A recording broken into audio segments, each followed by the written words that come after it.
Hello and welcome everybody out there in YouTube and D&D land. I hope you're all having a fantastic day today. Before we jump into the action, don't forget to like, comment, subscribe. All of those things help us out tremendously. If you're interested in joining our community or helping us to keep doing this, living this dream thing that we have, you can do so by becoming a member on our page. Memberships start at just $2 a month and you gain access to some really cool emotes. If you're interested in joining any of our campaigns, we have one open slot available in our Saturday early campaign, as well as one open slot available, we need two more people to join in on our Friday early game so that we can start a brand new campaign.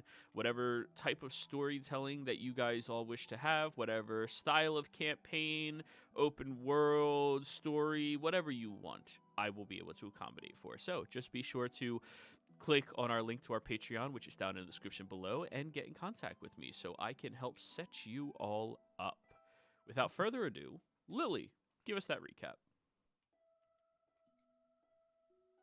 Is muted. Last time on Cross Country Bad Religious Tour, um, after dealing with the figure from Lily's past, Ruriza, there was some suspicion set against the party as they had apparently known beforehand about what would happen, and despite trying to give a warning, it was still sus as hell. So after helping with some repairs and healing some injured sailors, uh, we met the Archand of King Gento Crew, who was traveling on the convoy of ships with us.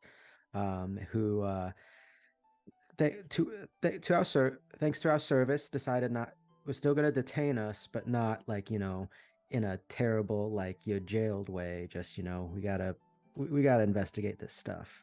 So they took all our things and put us in a cell. And they gave Jeriel the option, but Jeriel's like, I'll hang out with these guys. It's fine. And with that, we got to know Jeriel for the next couple of days and also told our story a bit and what we were up to because we were kind of bored during those 3 days of travel. And Lily could not stand Bernie always exercising. Um, Finally, when we got to Zarsith Kittrell, our destination, we were told that due to the strange situation, that they were going to get the council and give us a trial, and that we were encouraged to tell the truth. That and also the Arcand was like, while he said we had privacy, didn't really give us privacy. He was spying on us. Kind of a dick move, but also understandable.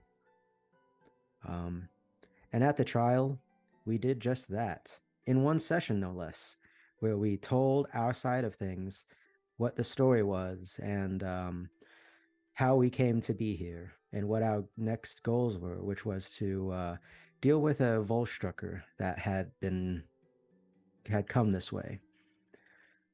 Um, with that, we were given leave to given our possessions and such. However, we're also warned that the family of the dead counselor, was it counselor? Yeah, Counselor Debu Nux, the family may seek, I can't remember the word, but like basically revenge for mental health if they so choose. That being said, the party did say that they would like to help as much as they can given the scenario, and were offered a shelter by one of the older Dragonborn counselors there, a man named Siro Velton. He took us to his home where we found that he also made it sort of an orphanage for folk. And Lily learned from him some of her family's history that she had no idea about, as well as learned about the past of Ruiza, her nemesis and enemy. After sharing these stories and Lily even sharing her mother's journal of trade information to help out Zarsith Kittrell, and also contact information of Diana Fire to help set up some more trade. The party got some rest and were then the next day given a bounty by Sir Velton for this Volstrucker. to bring back his body and head intact. Dead or alive, not exactly not exactly specified. That being said, we decided to hire Jeriel as our guide since, according to Sir Velton, he knew the area well and he was a good fighter. Unknown to Jeriel, however, that we may have learned from Sir Velton, the Adventurers Guild may have kicked him out of his guild. But we were about to head out to the city for some shopping and then head out into the Jorhas for adventure and Volstugger hunting. Alrighty. So, to ensure that we don't have yet another shopping session on our hands in this campaign, because as of now we've had more shopping sessions than combat sessions, post in chat what it is that you are hopefully trying to find. Keep in mind, Zarseth Kittrell has been mostly cut off from the outside world, so they have very finite specific items. If you say, I'm just looking for, whatever they have lying around, my reply will be, you don't find jack shit except sausages to purchase. So, if you're looking for something specific, post it, and I will see if they have it when I check my notes. But anyways, going over that portion, Jariel, you're heading over to your guild. Are you taking anybody with you? I mean, not intended to, no. Only reason I'm going there is to, close out the contract, collect anything for the finished job. That's basically it. Alrighty. Well, as you get over to this guild hall, which I don't believe you gave me a name for them. It's nope. No, okay. Not my world, so I didn't want to go off. All right, a guild and.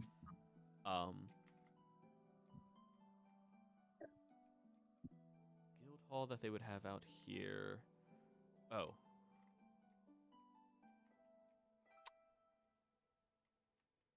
If we need to give him a name, I can do one on the spot. That's fine. If you just give me a second, I'm looking at it. Sure. No, you would not join that one. The bridge builders. I was gonna say. Yeah, I go back to Kurt and ask for my reward. Yeah. Dude. The Restless Heart Company. Okay. Now, Restless Heart Company, yes. Just for a little bit of background for this guild that you would be aware of, they're mostly meant for up-and-coming adventurers, people who haven't found themselves in any particular walk of life, and people who are wanderlust enthusiasts. They do not have any religious affiliation whatsoever, which is why you probably favored that one. But they allow whoever to do whatever they wish while inside of the corridor, so long as, you don't act outside of the laws of Zarseth Kittrell. Okay.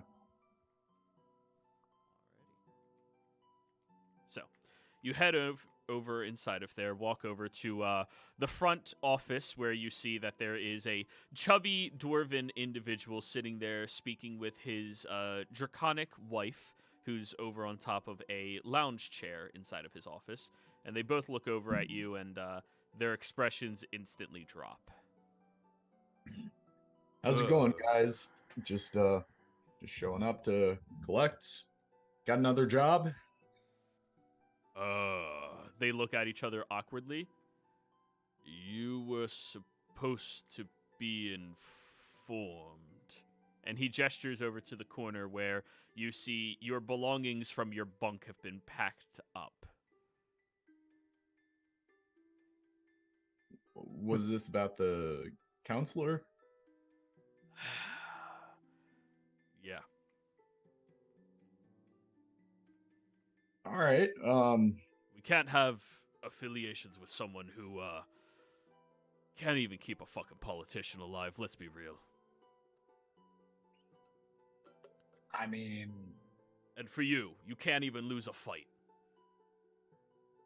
I didn't. Crap. Walk over, grab my things. I'm sorry. God, this just feels awkward. Yeah, you were supposed to get a letter from the other council members, and your things would have been delivered to your last residence, which was the church. Right. I don't think they were too happy with me either. Maybe. Okay. Well, I thank you for getting my things. Here's your severance pay, by the way. uh, He comes over and he hands you 150 gold. Okay. Whew. All right. Compared to what you were supposed to get for that mission, yeah, it's something. All right. Well, glad I found another job then. Look, I understand if anything changes in the future though, and I'm around, feel free to let the guild know there's no hard feelings, at least on my end. Oh geez. Okay. Yeah, well, so long. Yeah. See ya. I mean, I feel especially awkward since I'm just sort of standing here and. Oh, you follow stuff. Jeriel here? Yeah, no. Lily's been there, and I didn't want to speak up and interrupt him because it's his stuff. But hi, Lily, nice to meet you. Yeah, I thought Jeriel had you. Yeah, you know what? Misty will help you with your bags and luggage. Misty. And then you see the Misty go over and help and stuff. Oh, Okay. we're talking like the little tiny pouch. Like, I mean, well, they give you a crate. Right, but there's nothing. He doesn't have like personal effects though. He has mostly what's on him. There's maybe like another set of clothes in there, I guess. Yeah. But he wouldn't have like, doesn't have adventuring gear. It would be the clothing that you would have brought with you and you choose not to carry around with you all the time. So Sure. Okay. Yeah. So like, yeah, that wrapped up. Sure. It's a small bundle, but they give you a crate. So that's a free crate that you have now. Made out of scraps of wood. So the two of you walk out. So, well, it's a good thing that we gave you a job then, right? Oh yeah, I mean that's just you always gotta keep your options open, and never turn down a good opportunity. Mm-hmm. By the way, how much were you getting paid for protecting counselor? Just curious because 150 does not seem like a lot. I mean, it does, but not for a high stakes job like that. Yeah, it was a lot more. This is kind of offensive. Right. Well, we're about. Well, yeah. Sorry, I'm not great at social peopling and stuff. But well, glad to have a able-bodied fighter who I would say is dependable with us. Like you didn't like. You're not. You don't get bribed, right? What? Just making sure, What are you talking about?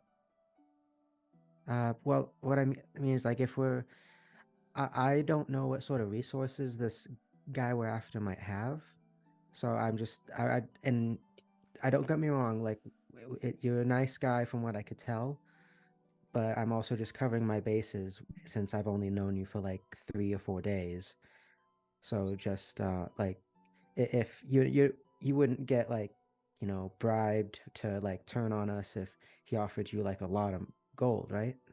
What? No, I've already contracted with you guys. I mean, it's kind of a punch in the gut to do something like that. Okay. Right. And it's not. I don't mean. I didn't mean to offend you if I did. It's just I want to make sure I'm looking out for the people I'm with. Do you guys have a lot of people who turn on you? Is that been a problem? No, I just let's just say I have had trust issues in the past, and I'm still working through some of it, but like this, let's just say I was a lot worse maybe like a couple months ago. I And mean, seems like you've got at least some recognition and a level of respect within the city here, at least among the council, or a few of them. If you're worried about me, I haven't really done too much wrong by Zarzith or any of the people around here. I mean, my reputation, it's not stellar, but I've never fucked over a client.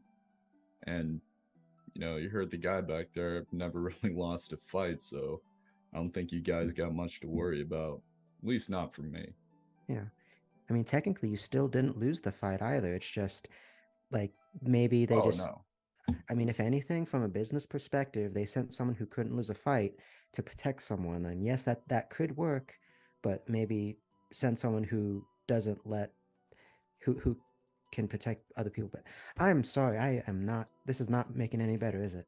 I mean, the guy didn't want to fight with me, that's for sure, but you can't always pick your battles, so it happens. At least they were kind enough to give me my shit back and pay me off. Yeah. Well, yeah. Let's we should probably get going here.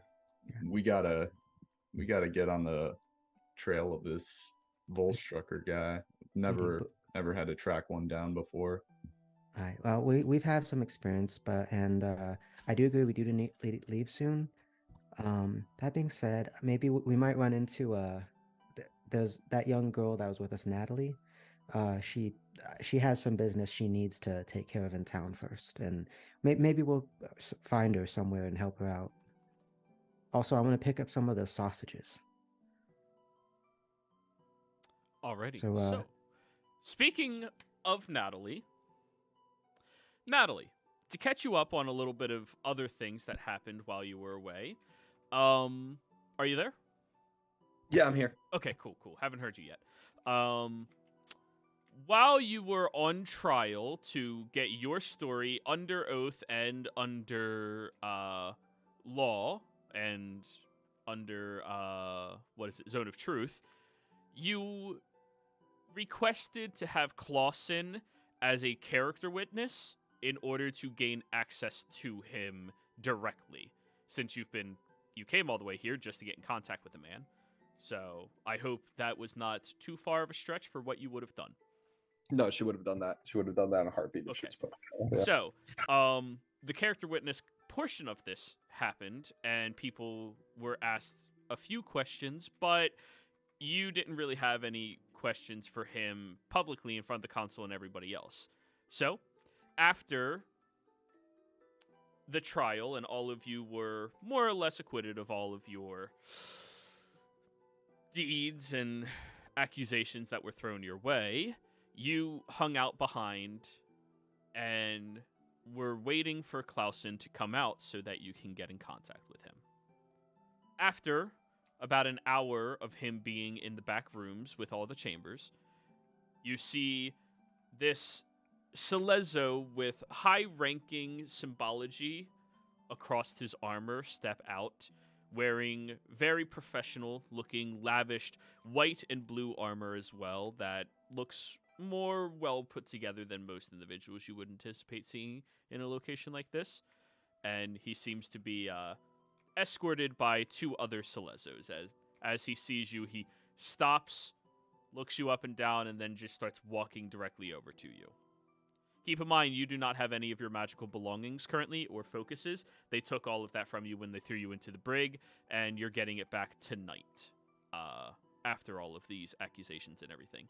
They kept it in a separate building because adventurers are dangerous if you even leave them in proximity of their magical items. So, he wanders over to you. Natalie, correct? Yes, but most people just call me Clover. Right. I'm confused. I've never met you before in my life, and You've met my father. In fact, Theseus Uludan, he was the one that apparently gave you information to pass along to him for an archaeological dig that he had to go out on. Okay, His name was Nathan Gale. that's a lot. Wait, you're Natalie Gale. I'm Clover. Oh, he looks from side to side at his guards. I'm not in any danger. You two can go grab yourself something to eat. I'm gonna sit down here. And on the bench inside of the courtroom, he sits down beside you. I am so sorry, about your father, young lady. Why is he dead? What happened? I sent him out on a mission that, admittedly, is one that, well, if he was successful, he would still be alive.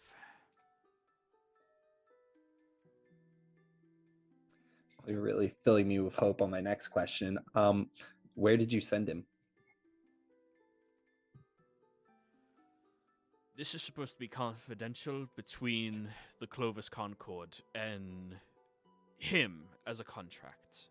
Theseus Uludan sent me down here. Not dropping. He was the one that gave me your name. I'm just trying to express that this information should not be shared with anybody.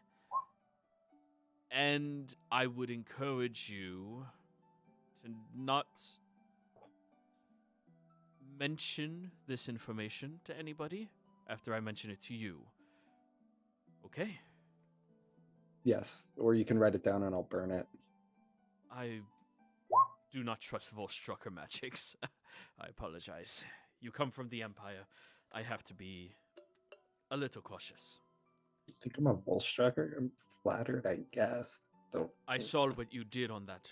Well, I didn't see, but I I- heard what you I did didn't on do that. anything. You I screamed and I was flying. That was it. Flying is not trivial magic, young lady. It was my shoes.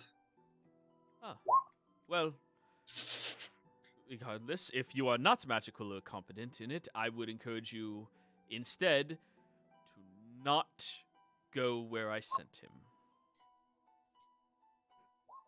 Well, I'm not going without like armed escort. That's in fact why I had those people with me. They're just armed escort. Right. They seem fairly capable at that. Yep. So, what do you know of the Calamity?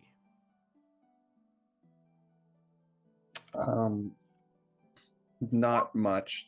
It's taught, but it's basically taught that it's taught in a weird way, like hubris brought everything down, which sounds more poetic than real.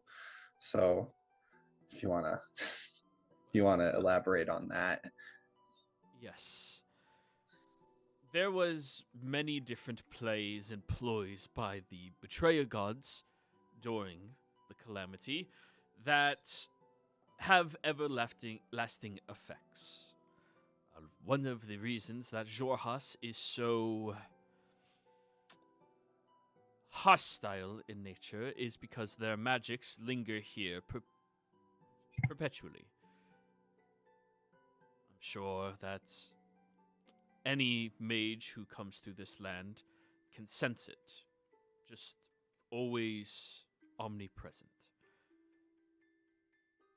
We had discovered that there was a place in the Ebonglass Massif to the north of the Blight Shore.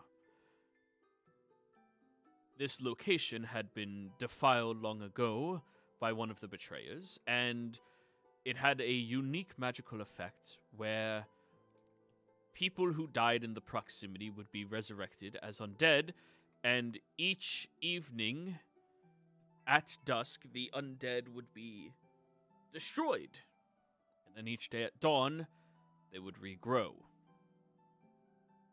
Perpetually, never ending.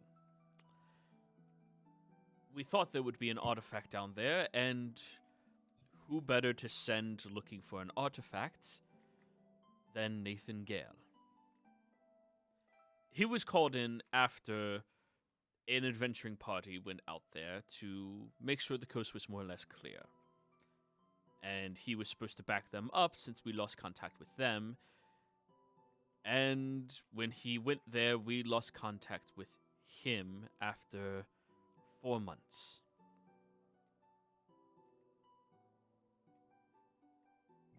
Okay.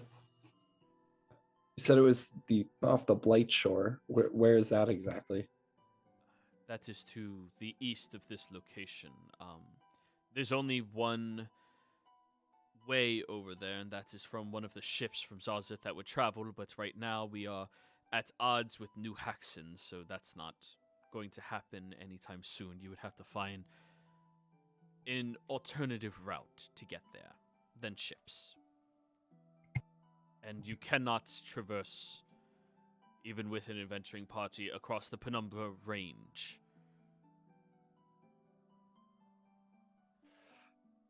Don't worry, I think I can find a ship. Thank you. You've been incredibly helpful, Clausen. In fact, the most helpful that I've had in a long time. It's weird. The first place I went to was Nicodranus, south from when I was looking for him, and I didn't know I could have just avoided 3 years of travel if I ran into you. But I'm sorry. that's not your fault. But anyways, it's been fantastic. Do you know the object he was looking for by any chance? I do not. He was going there to discover it and to deactivate it. And apparently he was not successful, so. Yep. Well, thank you for this information. I'm not going to share it with anyone. I'll just let them know where I'm heading. Okay. Well, that was definitely worth the ride. I was hoping, I'm kind of glad I don't have to go back to Wildmount for a minute, I guess. You're still technically in Wildmount. You're just in Xhorhas. Yeah, the Empire for a minute. Better say that. Yeah. The Empire's not a great place to be right now. So, you walk out of there and you start... Where are you going? Go find everyone else. All right. You wander through the shopping district for a little while. And grab my stuff. My stuff, yeah, I need to grab that. They will deliver it to you. Oh, okay. You wander around the shopping district for a little bit. Natalie, one thing about this location, where you are, you can sense omnipresent magic just latently all around you in this area. With your perpetual detect magic, you can see it as a slight haze all around you at all times. It's actually kind of headachy and nauseating when you look directly at it for too long, just because of the sheer amount that there is. The only other place you've been to that has this amount would be when you were inside of the Solstice Academy, and you would go into one of the restricted zones. Okay. This place is... I don't like it here. So, you see Bernie is currently talking with a shopkeep, holding in his hands a vial that has this grayish, sloshy-looking liquid inside of it. Bernie, you look over, you see Natalie. So it's... Oh, hi, Natalie. I'm Clover. Hi, how are you? Oh, Clover, I mean. Oh, good. I go talk to all you guys when you have a minute, but how are you guys doing after a trial? It's a little weird to tell this, but... Well, I'm not entirely sure where all the others are right now. I know Lily went with Gerald. I think she wanted to check out that guild he was part of. I'm not sure where the others are. Just one moment. I'm in the middle of this transaction. So it's just like a regular potion, right? It just looks a bit thicker? It slides down the throat. It's best not to try to taste it. It's Right. closer to a choke. All right. Well, here's your money. Thank you very much. Okay. Right. I guess we can go find them then. I don't need anything more. I turn to Clover again. Yeah, let's be off, I guess. I wonder where everyone went. I wonder what they're buying. Probably a magic shop, knowing Miriam. Tulsha's probably at a church somewhere. Right. Well, let's see. Well, Miriam would, probably be in some magic shop or maybe a library. I suppose Tulsa. Well, I actually doubt she would be in temple right now, unless she maybe would be trying to set up a temple of her own. Maybe. I don't know. This place is giving me a headache. I just don't really like it in this place. I'm gonna be honest. A headache. Is there anything wrong with it? I think it's a nice city. I mean, it's very impressive, at least. Can you detect magic at all? Yeah, sure, I can do that if I, well, not like at will, of course, but I could do it if I prepare the right, well, blessing from my goddess. Give that a shot here. You'll see what I'm seeing right now. It's not just places like hazy. It's hard to explain. It's just magic's in the air. That sounds poetic. Been saying that word a lot today. Right, okay. I think I see what you mean. So, as you cast it, you, Bernie, get bombarded with all of the magic inside of this location in the air. It's all these various different schools that immediately start flooding your brain with all of this knowledge and information, and I need you to give me a Constitution saving throw. I actually just realized I don't have Detect Magic on my list, so I wouldn't actually be Never able mind. to. Yeah. Never mind then. I thought I had, but yeah, it's another detect thing I have. Detect thoughts. That's right. Yeah, right. Yeah. There be thoughts around. No, I'll take your word for it, Natalie. Clover. I mean, may I ask why you're going by Clover again? I don't know. I feel more like Clover lately. Needed a change of names. Don't like everyone knowing who Natalie is, anyways. Sounds too. Feels like a mask sometimes, I guess. Right. Yeah. I've sort of gotten so used to being called Bernie that I sometimes, well, kind of forget that that's not actually my name. I'm glad Jeriel liked it though. My actual name. Your actual name is Buran, right? Right. Yeah. It's not as in burning things. Baron. It's kind of a difficult. Well, at least most people think it is. Don't worry, I don't burn things, and I don't think you burn things either, despite being a tiefling. But well, I burn things if I have to. My bad. I heard a pause. Yeah. Go ahead. Go ahead. Oh, as the two of you are talking, you see Lily and Jeriel walking by. Jeriel holding a crate, and Lily holding a couple of new books, like reading the spines of them. And then, from around a different corner, you see Tulsha walking out, looking at a book in her hands, reading through it. And you all just so happen to bump into one another. Oh yeah, Miriam's here too. Hello, everyone. We were just talking about you. Hey. Bernie, were you talking smack about us again? Smack. only good things, promise. Now I know for sure it was bad. I don't lie often.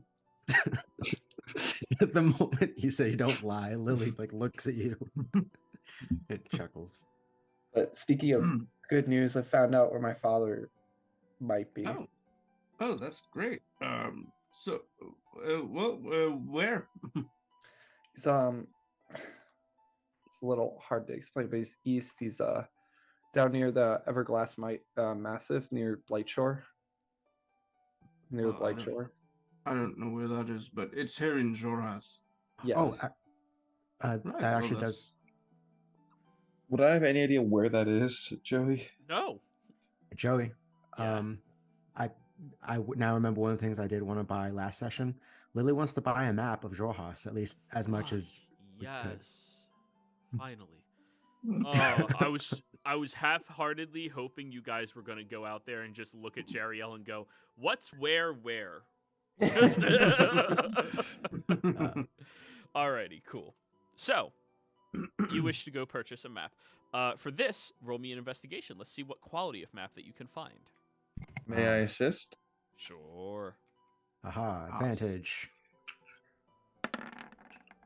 And I will flash that genius for 27. Yeah, sure. Alrighty. So, you purchase a map that has most of the local area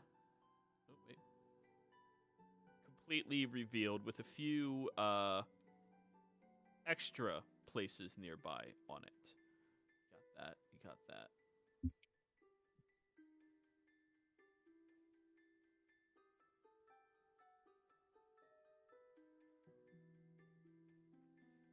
Get that.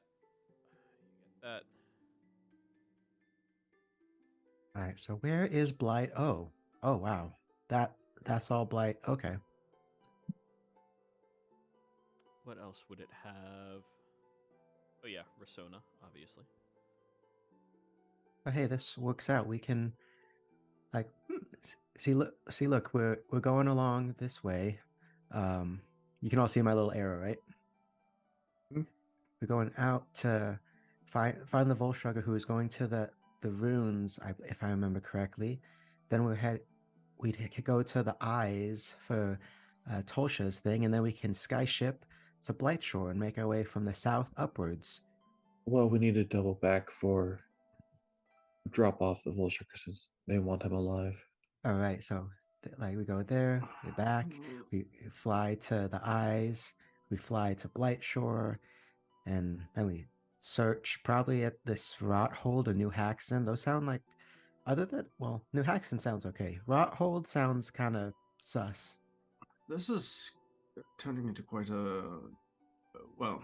I mean, Cross country tour. I guess you could call it that, but I mean, yes. How? And you said this was all the way up in the northeast there. Okay. By the way, good call on getting a map. You found a very good map. Now, I'm filling in some of the things from the Empire that all of you would be able to fill in because you know what's out there. It's not labeled on this map, but you guys can fill it in, no problem. Yeah. Like that being said, I know finding the Volstrugger is time sensitive. That takes priority, but we need to do this in like within a week. It's very important we do. Yeah. Very important. Right. Because next week, I got these tickets here from some very friendly guy who was selling them, and Lily shows some tickets that I don't, whether they're real or fake, Joey, I'll decide up to you. But it says free for all wrestling events, all Minotaurs, all the time. 55 gold. 55 got. Yeah, since you bought tickets for everybody in your party. Okay. Right. Really? It's gonna be great. I got one ticket for everyone. It's gonna be such a great time. I got us front row seats. Have you considered going to some kind of like therapy for this thing? It seems more like some kind of an obsession about Minotaurs.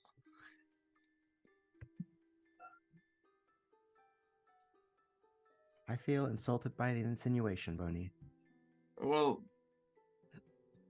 I mean, sure. But it's not untrue, though, is it? Hey, just because I find Minotaurs to be very attractive people doesn't mean anything other than I have specific tastes. Right. Well, sure. I mean, everyone has their own taste, but you don't see everyone running up to anyone who falls into their sort of purview. Just, I'm just suggesting maybe you should be a bit more subtle about it, Lily.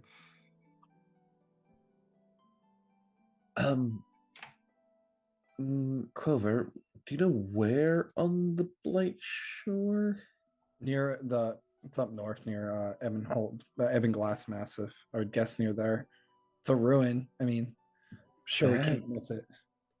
That's way up there. Yep. At least we're not going to that place called Rothold. That sounds horrible.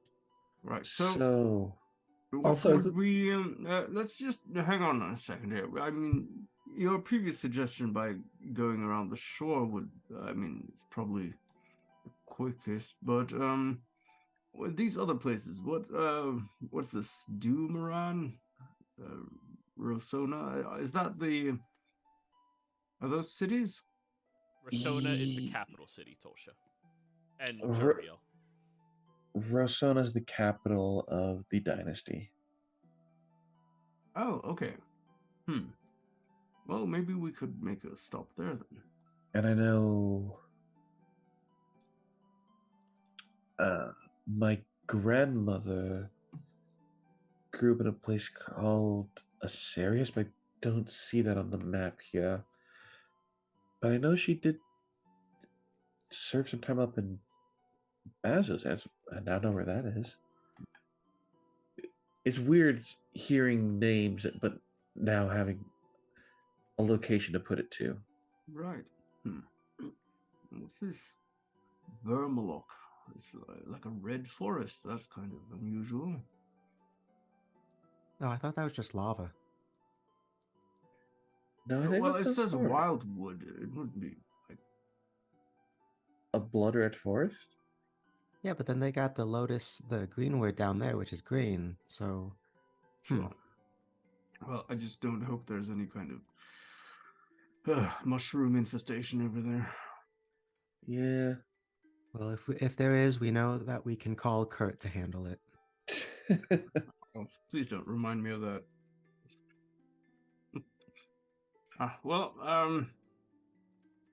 In any case, we will need to go to the Draconia first, so... Yes. Yep. Right. Well, Gerald, you probably have some suggestions on what we should bring. How is the terrain and things up there? Mountainous, by the looks of it? It's pretty desolate, but if I'm being fully honest with you, I mean, normally the guild just, they usually hire people who take care of all that stuff. I'm not, there's usually other folks involved, and I've got some gold. I mean, I can give you money if you need to buy things. That's pretty much the way I normally do it, Right. Well, I'm just curious about what sort of preparations we should take. Is it? Is it cold up there? Is there? It's not warm. Right. Okay. A lot of mountains. Can be windy. A lot of dust. So basically, what you're saying, we need to make sure we have climbing gear, some winter clothes for people that can't handle it, like Tolsha. Anything like, so you're not the one who prepped it, but you might have used it because you've been out there before. Anything else you may have used that we should maybe have too? I mean, people would bring things like, the climbing gear, and they'd get cold and things. You don't get cold?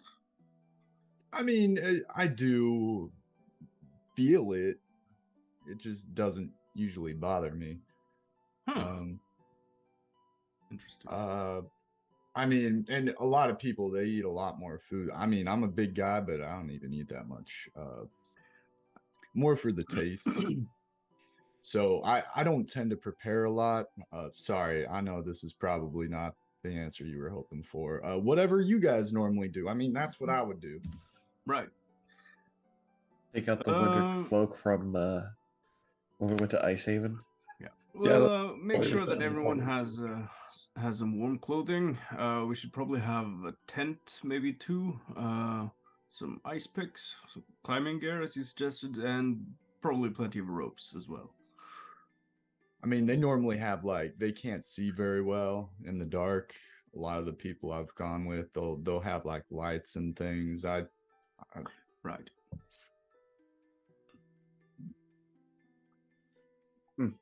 All right. Well, I can go and see if I can round up like a good Alright. set of gear for us. So Tolsha needs a cloak. You already have one, correct? Yes, I have the one from Ice Haven. Natalie would need a cloak. Do you have Natalie one has the already? one from Ice Haven too. Yeah, we got the. She said she put on her wolf one. That's more of like a research thing, Lily. So you would need downtime in order to do that. Okay. Bernie, you are going to need a cloak. Do you have one? Yeah. Okay, cool. And Jariel will assume that you, coming from this environment, would have one at your disposal. Yep. Alrighty. So, then you said climbing gear. Does anybody have climbing gear already? I've got a Dungeoneer's pack, which does come with 10 pythons and stuff, and That's enough 50 for you. and 50-foot hempen rope. But yeah, Yeah, that's still not a climbing set. Also, pittons help, but like a climbing set is, Yeah. you know. Yeah. So, No. how many do y'all want to buy? Just 5? How I much think. does it cost for one? 20 gold. Right. Oh yeah, I think we should buy one for everyone. Yeah. All right. Yeah. So 5x climbers kit, 20g each. All right. Lily will pay for her own, so we don't need to. How much rope does everybody already have?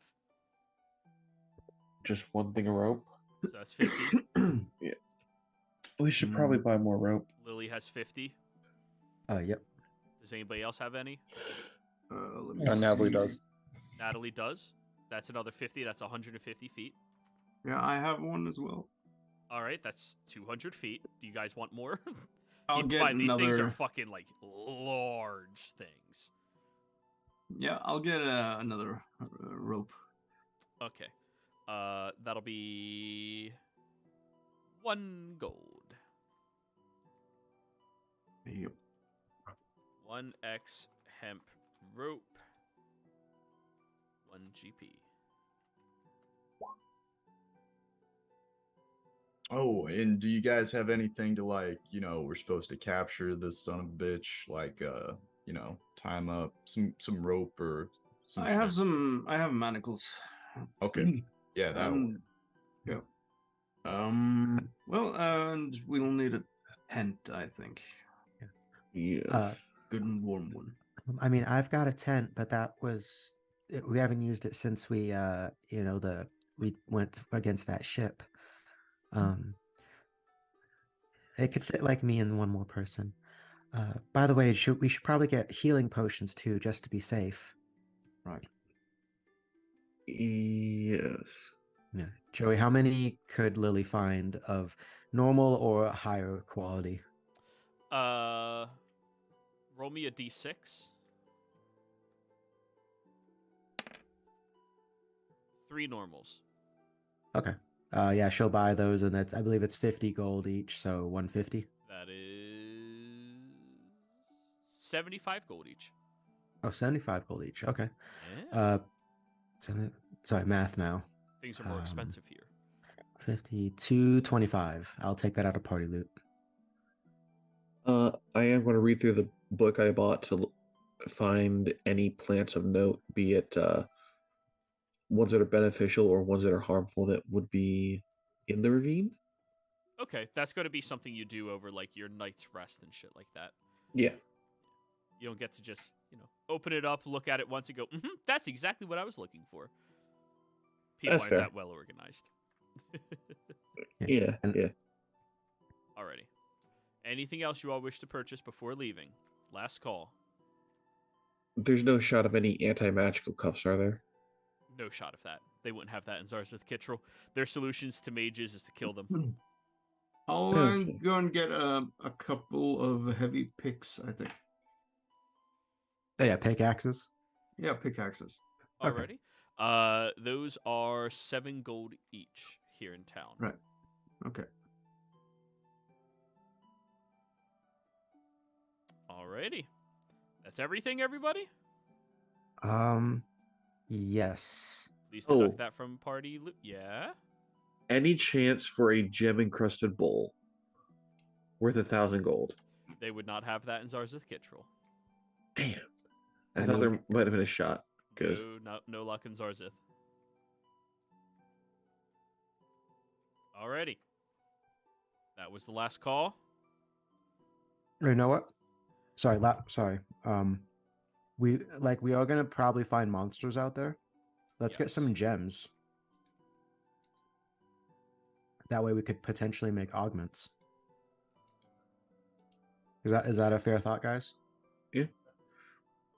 Because or we got even for revivifies and whatnot, yeah. we've got quite a bit in party loot, or party funds, to pay for stuff.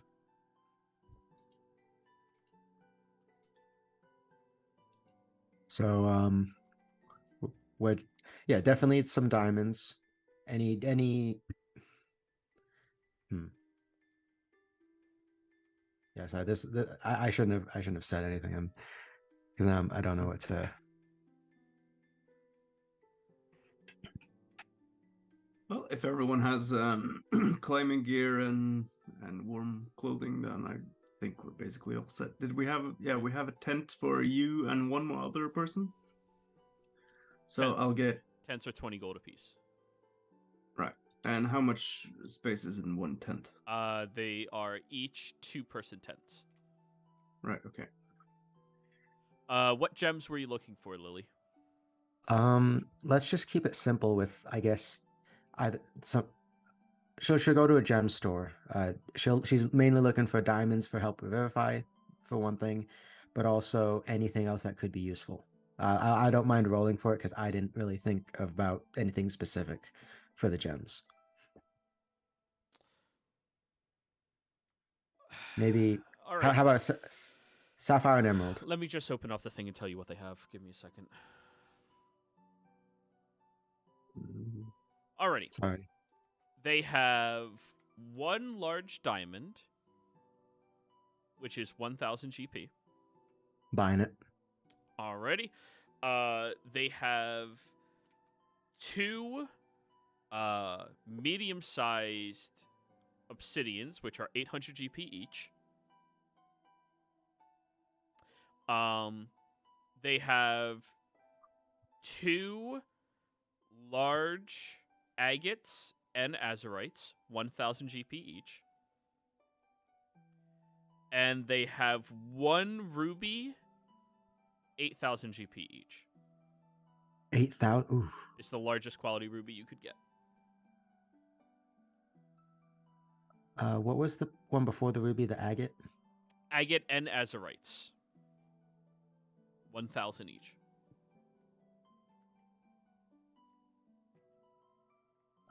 Yeah, she's definitely buying the diamond, and she'll buy. She's using the party funds for this. Just heads up, guys. 1,000 the diamond, an obsidian, and let's go with a azurite because that sounds cool. So that's going to be a total of 2,800. Please label each of them specifically inside of party loot. Will do. Alrighty. I'm in the party loot right now, so just give me a moment. Oh shit. Yeah, I'm adding 2 tents and 2 minor picks. Okay, dokes. I have one last thing I want to see if I can find, Joey. What is it? Holy water, rare incense, and powdered ruby with a combined worth of 1,000 gold.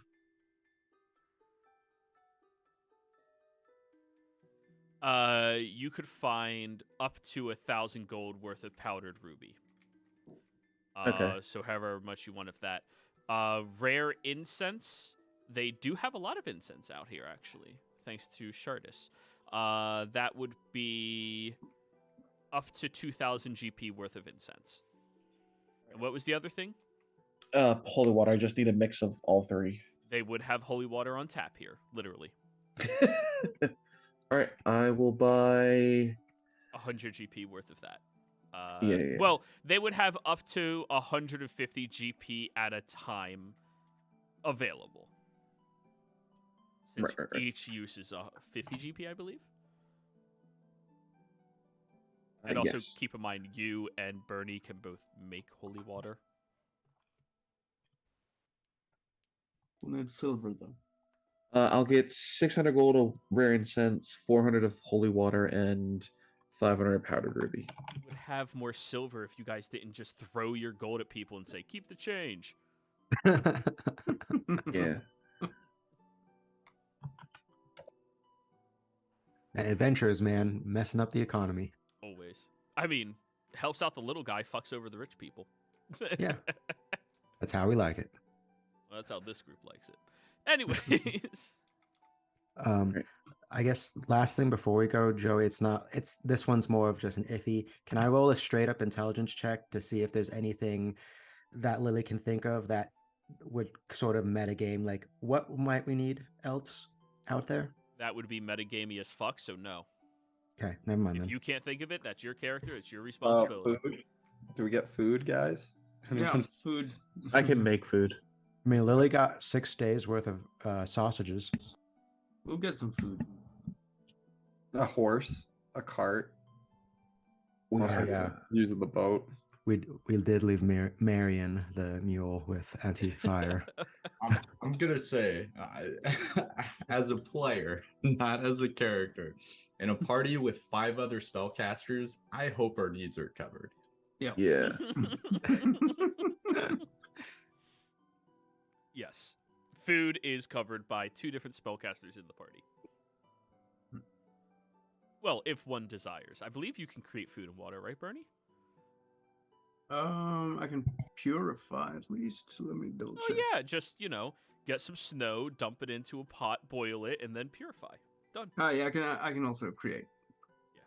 Yeah, okay. I thought so. Alrighty. I'm giving you all until the count to 5. When I end this sentence, I will begin counting. If there's anything else you wish to purchase, not memeing and interrupting me, but wish to purchase, say so. 1, 2, 3, Golden reliquary 4, worth 500 gold pieces. 5. They would have that. Go ahead and purchase it. Sweet. And you're all cut off. Great. Someone puts a stamp on each of your foreheads, is not allowed to purchase shit. All right. Now we can start selling things. Oh. No. Hey, look, I'm trying to get spell components, okay? No, that's legit. But we're trying to limit the amount of sessions we spend on buying shit, guys. We can. Yeah, I'll start messaging you stuff I need to get Yes. between Thank sessions. You, thank you. I was gonna say that's a good practice. That's what I would do with Jimmy. I'd just send Jero a list between sessions. Hey, I want these things. Can I just grab them? That's yes. it. I'm done. Yes, it is Oh. amazing, and I reply to you within 3 days. So, alrighty. Just because I was not exaggerating with that, we have had more shopping sessions than we have had combat sessions in this campaign, guys. I'm not exaggerating. Go back and watch the VODs. You'll see. That's because we shop to prepare, and so that we don't have to combat. Maybe. Anyways, after you all get your things, get whatever it is you are looking for, you head back over to your sponsor's home, where dinner is already prepared for all of you to spend the evening here. There's a lot of drinking. There's a lot of decent quality food. Not incredibly high quality, but decent quality food. There's not a single thing that you eat on this table that is not spicy, by the way. And Sure. you all get to spend a night inside of his home, sharing a room together with nice cots thrown on the ground for each of you. Each room has its own hearth to keep it warm, as you are in the middle of the mountains, and it is very cold in this environment. And, well, for this hemisphere, you are entering into winter time, everybody. So, morning rolls around.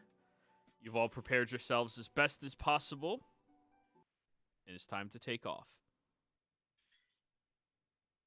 Alrighty. Music change. All right, let's prepare that. Morning rolls around and you walk through the city streets of Zarzath Kittrell. You notice that it's almost just as active as it was when you all went to sleep last night, as if the city just perpetually stays alive and awakened and energized by individuals. As you wander through the streets, you take note of a handful of individuals that look at you all very strangely, and a couple of the people that you already saw previously on that ship. Apparently, those sailors are just soldiers that were trusted with the responsibility of sailing a ship, and now that they are back the next day, they are already back to work out here. As you take a note of this, you end up going over towards the Northern Fortress, as it is called. This large gate carved into the mountains in this local area is the only thing separating it from the Jermoth Ravine.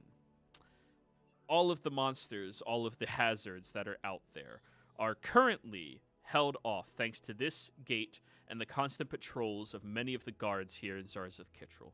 Even as you approach over there, you see that there's a new group of soldiers, about 20 of them, that are getting lined up over at the gates. And as you are waiting there, as they hold you up, you see that a group of about 15 of them come inside of the gates, some of which are very badly harmed, injured, and bruised. Very deadly territory that you are heading into. And as the 15 come back in, they check in with one of the officers, and that officer comes over to you, Jariel. All right, so you guys are heading out there, right? Yeah, we'll be going north for a few days. He looks at his report. There's a basilisk infestation. Apparently somebody was, starting to, well, I guess farm them, breed them.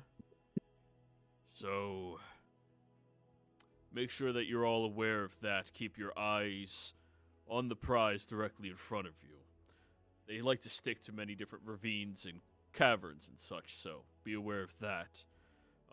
Aside from the basilisks, this is wyvern hunting season as well. Right before they go into hibernation, they get a last few meals prepared for themselves and haul up inside of the mountains. I'd recommend that you don't stand on top of the mountains or walking along any of those edges while you're out there. The wyverns could just come down, pick you up, drop you on your head, and then take you back to their nest. It's also the end of griffin mating season. Some of the unlucky ones that didn't find a mate may be exceptionally aggravated if you go near their nest. Be aware of that as well. In the distance, you hear Lily say, "I want one." No, you don't. They're horrible creatures. Deadly beyond belief. And that's everything our report tells us. Oh, the rift in the middle of the ravine. Are you aware of it? No. I've heard about it, but I haven't actually gone to the rift itself yet. Unknown rift attached to some type of plane with a bunch of dead things on it. Be aware of that. If you get too close to it, sometimes they have shadow monsters fly out and try to drag you inside. We've noticed that they don't interact with anything more than 200 feet away from the rift. So, try not to get within that proximity of it. Understood. All right. You all are going out there on your own accord. You know the risks. These are your risks to be taking. We're not liable for anything that you guys do or any bodily harm or death. Got it? Right. Everyone, take an extra long moment to look at Natalie.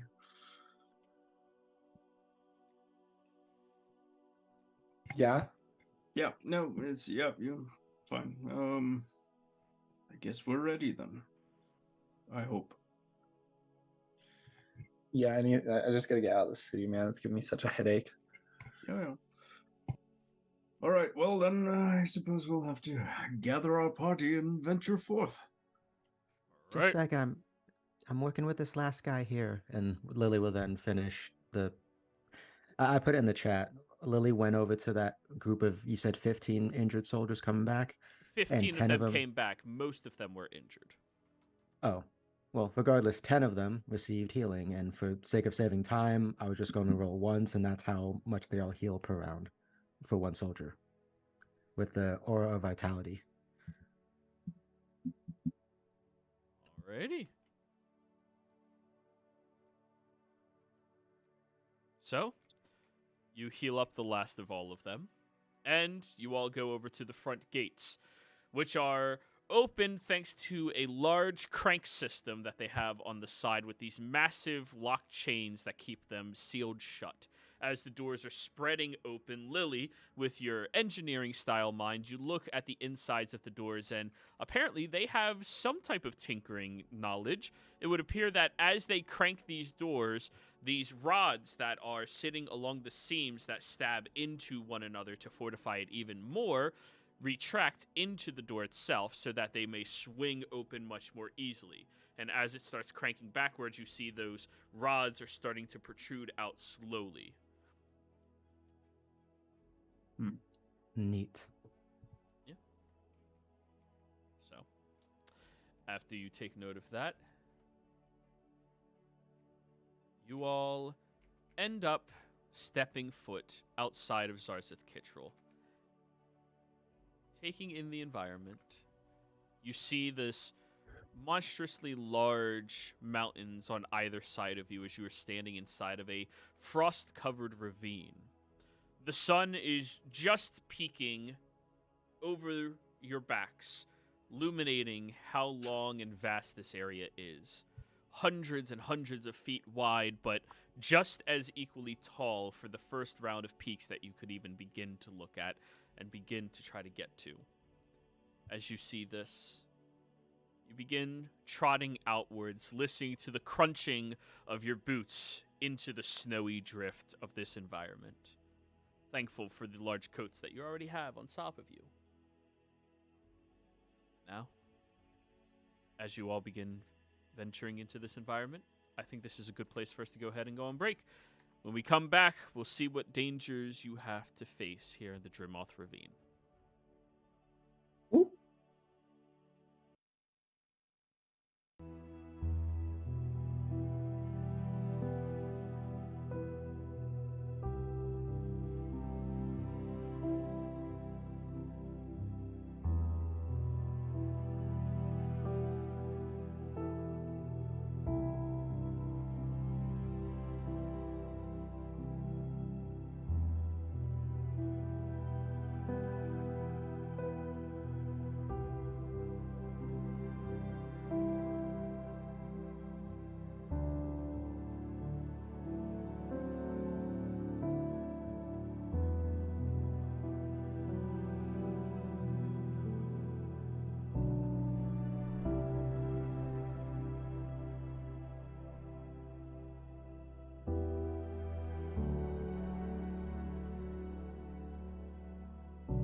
Hello, and welcome back, everybody out there in YouTube and D&D land. I hope you're all having a fantastic day today. Before we jump back in the action, don't forget, like, comment, and subscribe. Those things do help us out tremendously. And if you are interested, you can join our community by becoming a member here on our channel, or you can join one of our games through our Patreon, which is listed down in the description below. So, where last we left off, you all had exited the safety of the walls of Zarzeth Kittrell into the Drimuth Ravine, feeling the cold environment all around you. It is a beautifully wondrous location as you are walking through here. Looking around at the heightened walls that sit on all sides of you, you can feel the ancient history here of this location, almost as if it is present. And for you, Natalie, as you are looking around this area, though it is not as bad as Zarzeth Kittrell, you can still see omnipresent magic just hazily across the horizon around you. It's not as nauseating since you can choose to look down instead. As you all are journeying, stepping and crunching your feet out here, I would like to know who is taking up the lead on this adventure. I will. And I'll be right behind assisting. Well, there's one person who's assisting, the one person who's been out here before. Oh, yeah, fair enough. Person you hired. Yep. So, are you going to make your own check, Jariel? No, I'm just gonna be assisting Polsha, so right. just helping her. Survival, please. One thing I will be doing as we are starting to head out, I will start to cast Find Steed.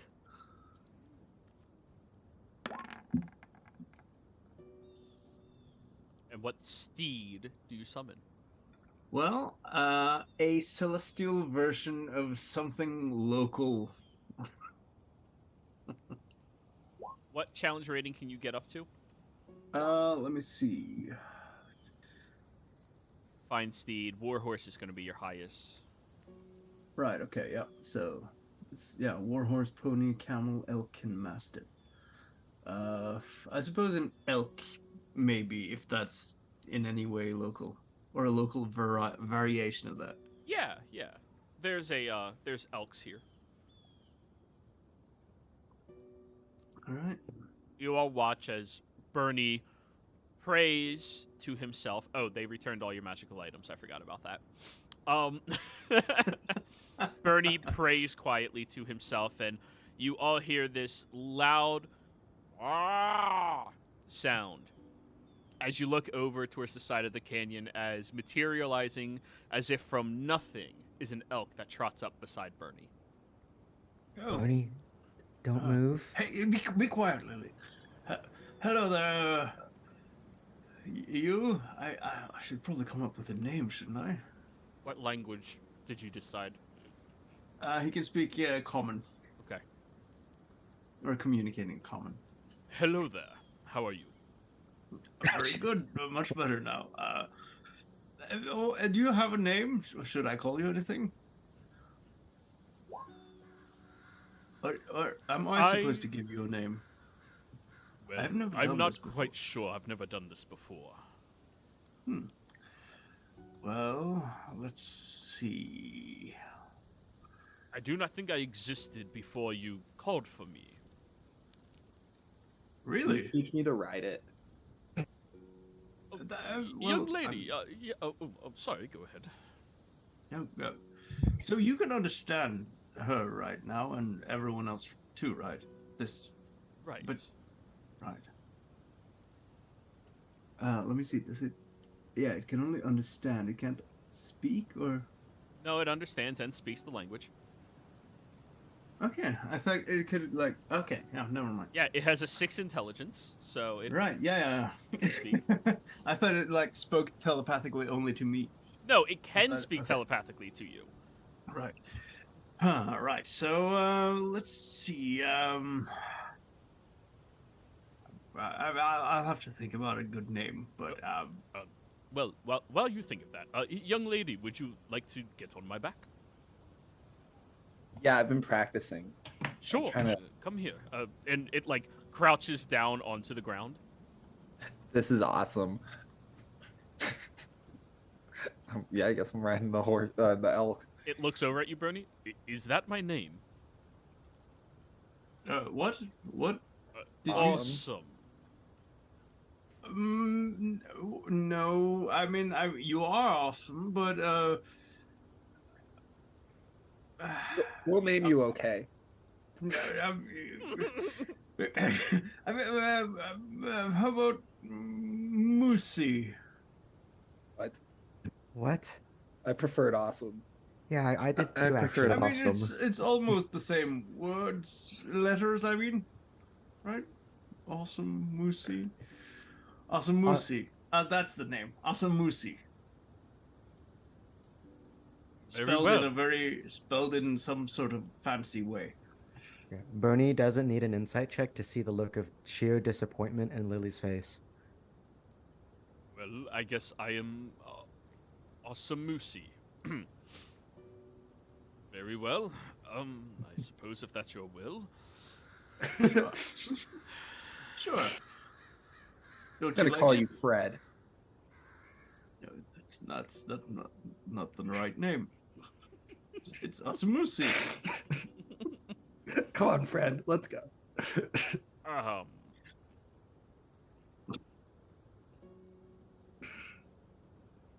He looks at you, Well- Bernie, for confirmation. Well, I mean, sure, you can find. You can ride. I wanted to have the first ride, but it's okay. Oh, no problem. And it just bucks, and you get knocked over off the side, Natalie. Ouch. I didn't. That's not. Well, you Right, wanted right, the first right. ride. I haven't moved yet, so that's not a ride. That was just a seat. Oh no, I was sitting. There was a step. Well, I just want to have like a quick trot around to get a sense of how I've ridden horses before, but you're different. Yes, feel free.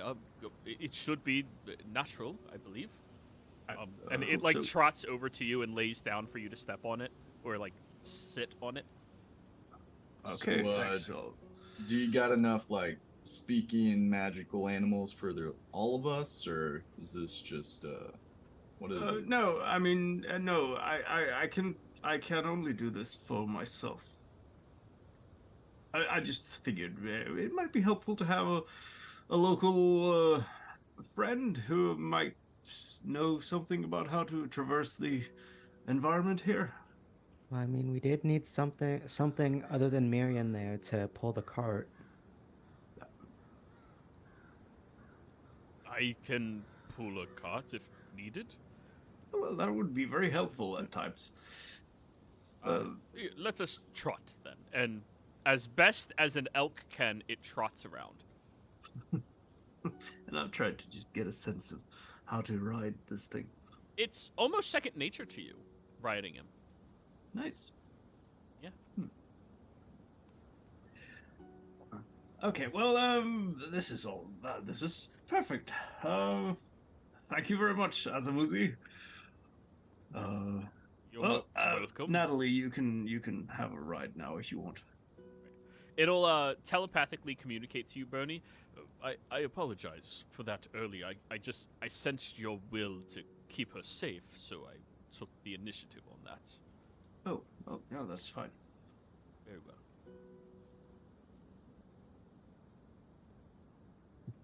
So, you all begin heading out there. As you are traveling, you take note of a few wyverns flying high above your head, Jariel and Tosha, and you heed the warnings that were given to you all out here.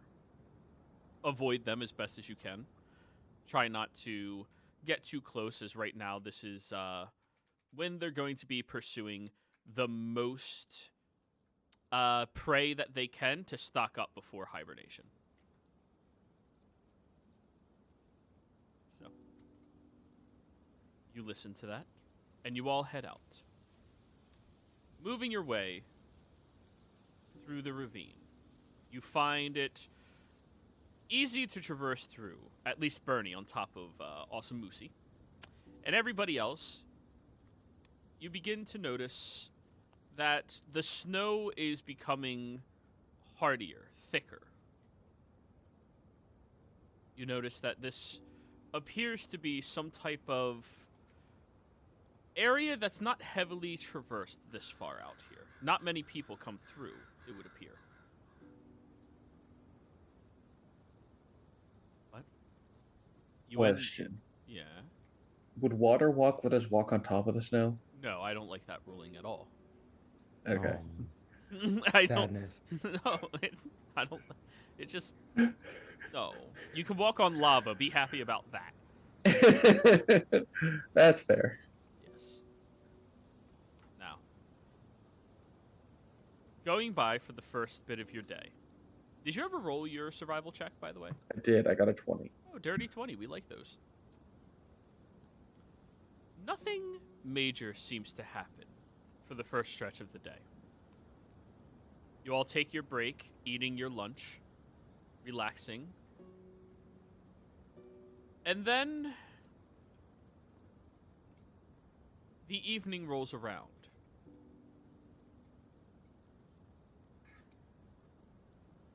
As you are standing there,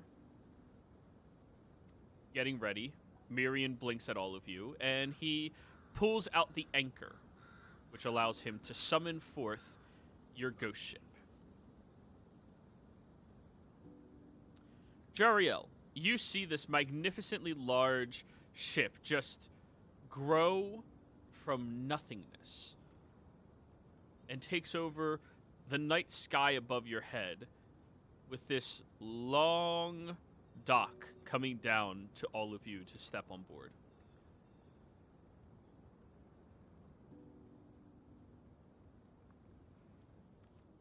I'm gonna just give him a little elbow. Now I see why you weren't so impressed with the elk thing back there. Just a little nod. I mean, if Bernie wants to name his elk something like that, as well as, you know, hog all the rides, then, well, I mean, he can stay and do that while we get to ride on the cool ghost ship.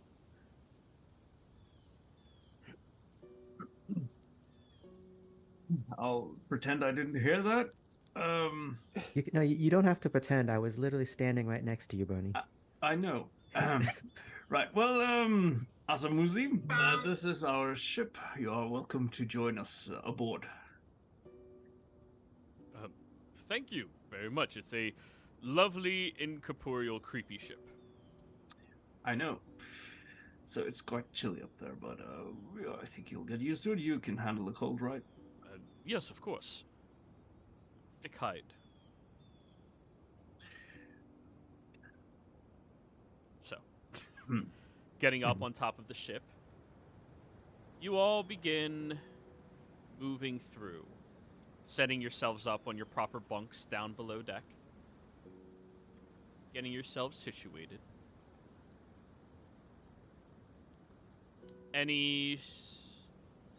Anything you guys are going to do now that you have different arrangements?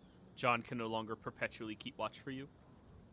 Or, well, keep an incredible amount of watch for you. I'll be keeping an eye out since I see pretty well. Yeah. Take regular watch. Lily will take one of the night watches. I'll be on final shift since I don't have to worry about getting back spell slots. So, Tolsha, Bernie, Lily, Jariel. That order? Yeah. Yep. All right, roll your perception checks, everybody. Do. In order, please. Let's. Can Lily be assisted by Misty or no? Not really. I mean, Okay. you can have Misty roll one as well, but she can't really help you, you know? Right. Well, that's what I was asking. Just wanted to see if, since Misty would definitely be there with Lily, if it would count as an assistance thing. Can Azamuzi assist me? Sure, yeah. Oh, okay. Thanks. Sentient 21. creatures compared to non-sentient ones. Right. I'm gonna awaken Misty one of these days. Just you wait. I don't think there'll be a druid willing to do that. Alright, so new handout. Watch. Traveling watch order.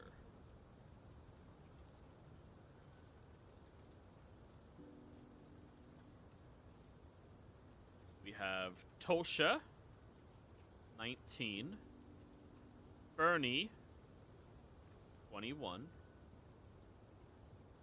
We have Lily slash Misty. Lily, what did you roll? 17. 17 slash 16. And Jeriel. 8. Alrighty.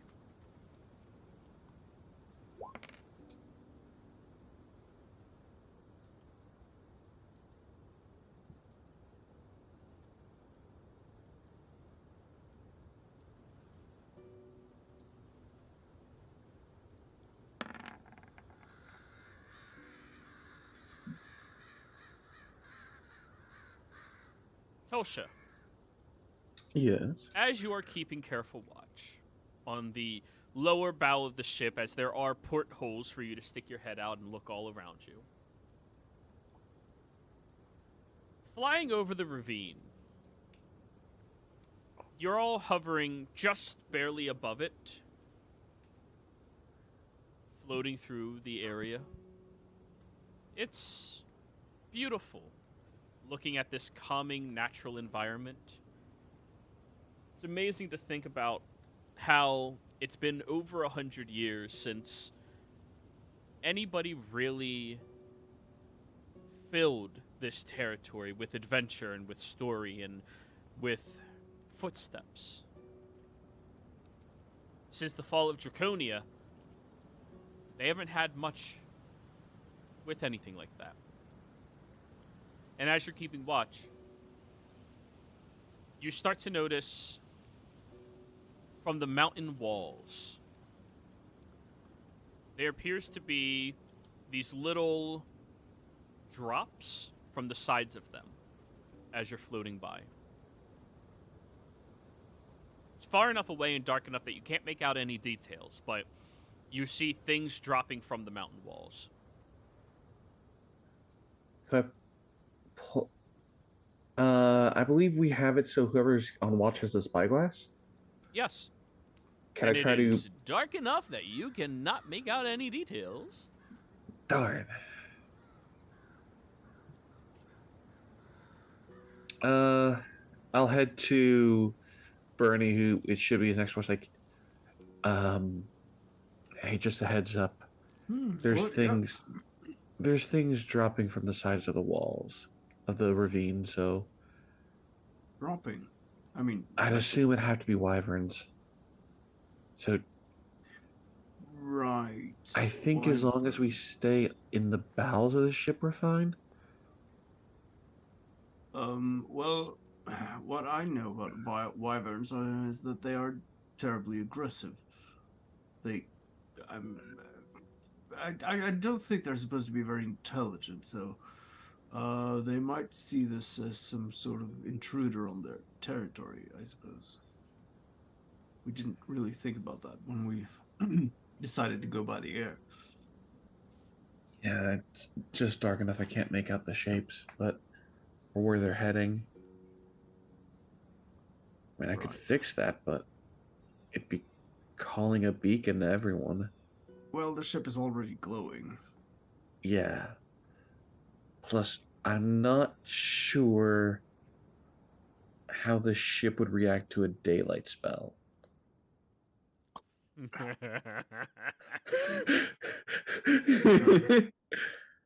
Well, You see the thought process there, right?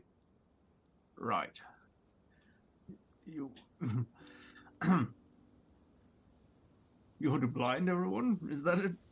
No, my thought is if it disappears during the day and that spell makes daylight. Oh, right. Oh. Yeah. That'd be a very rude awakening. Right. Let's. Let's see here. I'll get up and go and see if I can have a look as well. All right. Do you go on And- top of the deck, or do you go into one of the portholes and just like start looking out them? I'll go into the porthole first. Okay. Roll me a perception check, please. I want to cast enhance ability for what is it? Wisdom. Yeah, the wisdom one for perception. On Bernie? Yeah. Okay. Bernie, 17. Yep. I'm going to place you... Owl's wisdom, that's what it is. Yes. Ah.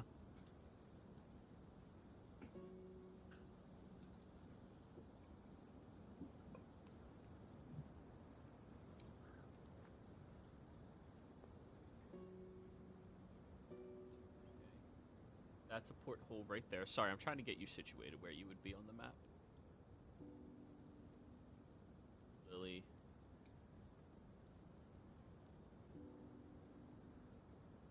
Miriam. Wait, where's everybody else? Next to Bernie. Oh, No, are we all no. awake? I'm. No, you are not awake. I'm just Okay. getting everybody to where they would be. I believe when you first discovered the ship, Lily called dibs on the captain's quarters.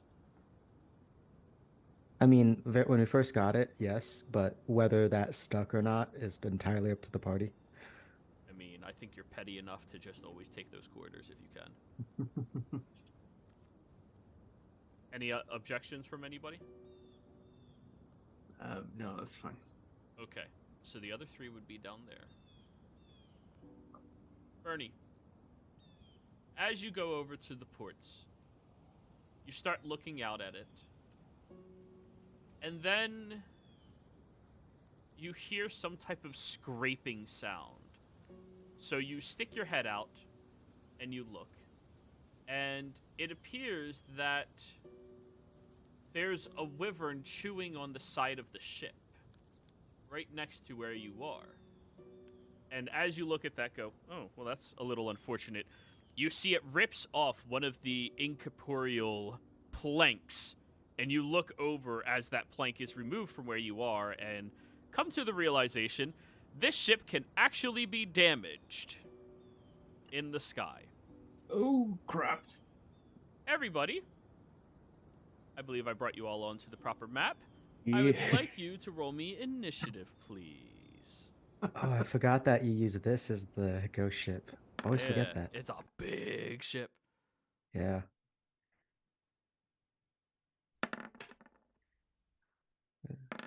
Oh, geez, turnover thing covered it up. That's why. All right, this is actually beginning to become very fucking annoying. That's like the 7th nat 1 I've rolled against you guys as the DM's mobs. God damn, I clicked on my token. Why did it not? Oh, that's frustrating. Oh, god damn, that's why. So, I'm giving them one surprise round of attacking the ship.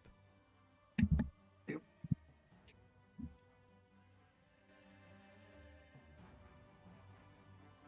One, two, three, four, five, six. You may roll for Mirian as well, Lily. Okay, dokes. It's all the way down here. Yep. In I case need you to want your finish- wizard, I don't think we need a wizard. We got this. Okay. I said.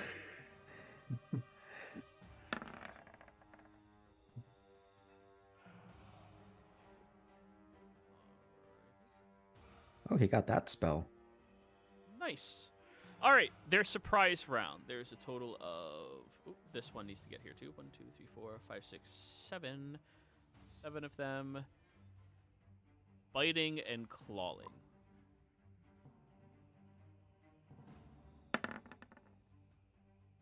Four, 5, 6, 7.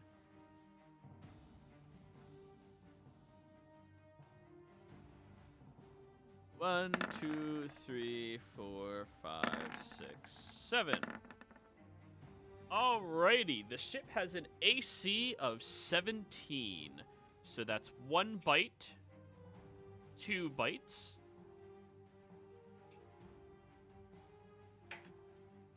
Alrighty, let me adjust the hit points of the ship by 2 bites.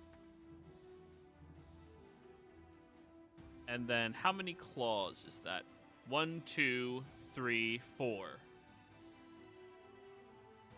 No. We're in danger. Don't worry, you guys aren't that high up in the air. Only about, what was that, 300 feet? Keep in mind about their roll of 200.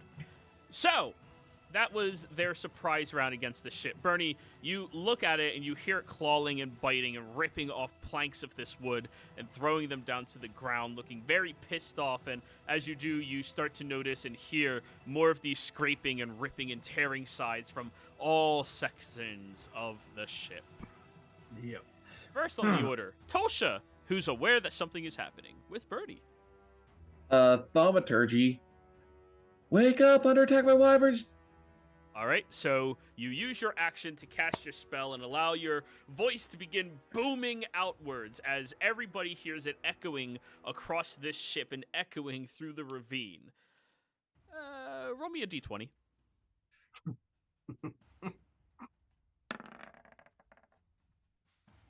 15. Okay, cool. No avalanche. So, everybody, you are stirred awake as you hear, "Wake up! We're being attacked by wyverns!" And it echoes through the entirety of the ship, and although each of you are considered prone right now from sleeping, keep that in mind. You're all at least now aware. Bonus action, Tulsha? Bonus action, spiritual weapon? Sure. I'm gonna do it at 4th level and attack this one down here. All right, bring out your blade. You have a sword, right? Yeah. I gave you an icon character sheet for this. Yeah, you did. Okay, cool. 24 to hit? 24 absolutely hits the wyvern. Oh, and it does, because I have bloodletting focus, an extra 6 points on top of that. Alrighty, what's your total? The total is 24, 19 points of damage. Nice! Your spiritual weapon gets summoned outside of this ship and immediately stabs into the spine of the creature, which seems to at least draw its aggro away from the ship you're on and onto the weapon itself. Though you know how long that usually holds until they realize they can't hurt it. At least a round. Yep. All done? I'll also shout out, because I saw my voice booming, "They're tearing the ship apart!" And that's it.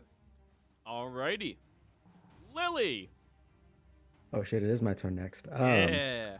Lily will get up after hearing Tulsha yelling stuff, and she'll, well, first bonus action, tell Misty to, defend, it's a protocol, defend the ship, defend everything that's hers.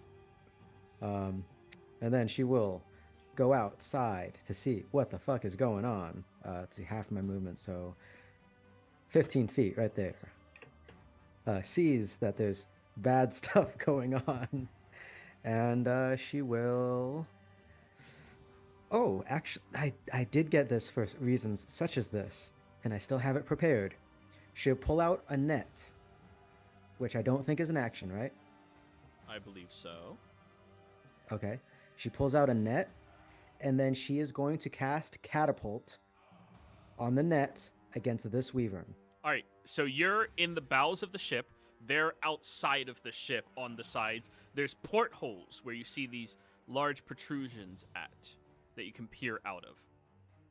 Oh, I thought I was on the top of the. Okay. No, never you're mind. down below deck inside of the captain's quarters, sleeping in the only nice bed that is here.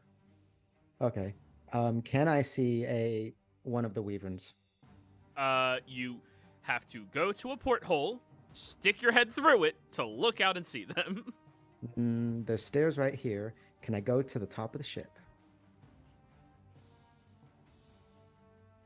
Yes. 'Cause Ascending up to the top of the ship would require, I believe, an additional 15 feet of movement. yeah. Oh, an And they're additional, still on the side of the ship. Ah. It's I a mean, I can massive still ship. It's one of the only downsides.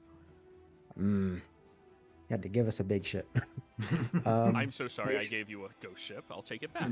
In that case, yeah, Lily will, I guess, action dash to get up to the top of the ship to help defend it. And as she's doing, she was going to pull out a net because we're flying and she has plans. Alrighty. You run up to the top of the ship. Just put a marker on you that discerns you're on the top. I can't run two maps with the mobs on the same thing. And yeah. Okay, I'll just put a little red thing. Cool. No, that doesn't see well. Green, blue? Sure. Yeah, green worked. All right. And Misty is literally just going to do the same to follow up with Lily. All right. Next up, Bernie. Yeah, I'll start. Let's see. Is this one is on the side of the ship still, right? Yes, all of them are on the side of the ship. If they're Yeah. right up on it, they're on it. Could I attack it through a porthole over here? The Or is porthole it- that you have is right here, and right here. Oh, yeah, there these are- are okay, yeah. there are ore holes which are very small, so you're going to be attacking at disadvantage. As you All kind of right. have to like stick your arm out the port and then start like flailing it around to hit them. Yeah. And let's see. I can get up on deck from there, and at the bottom here, I suppose. Like on the opposite ends of the ship, basically. You want to run down to say that again? If I were to get up on deck, I would have to go either down there or to the top. Yes. All right.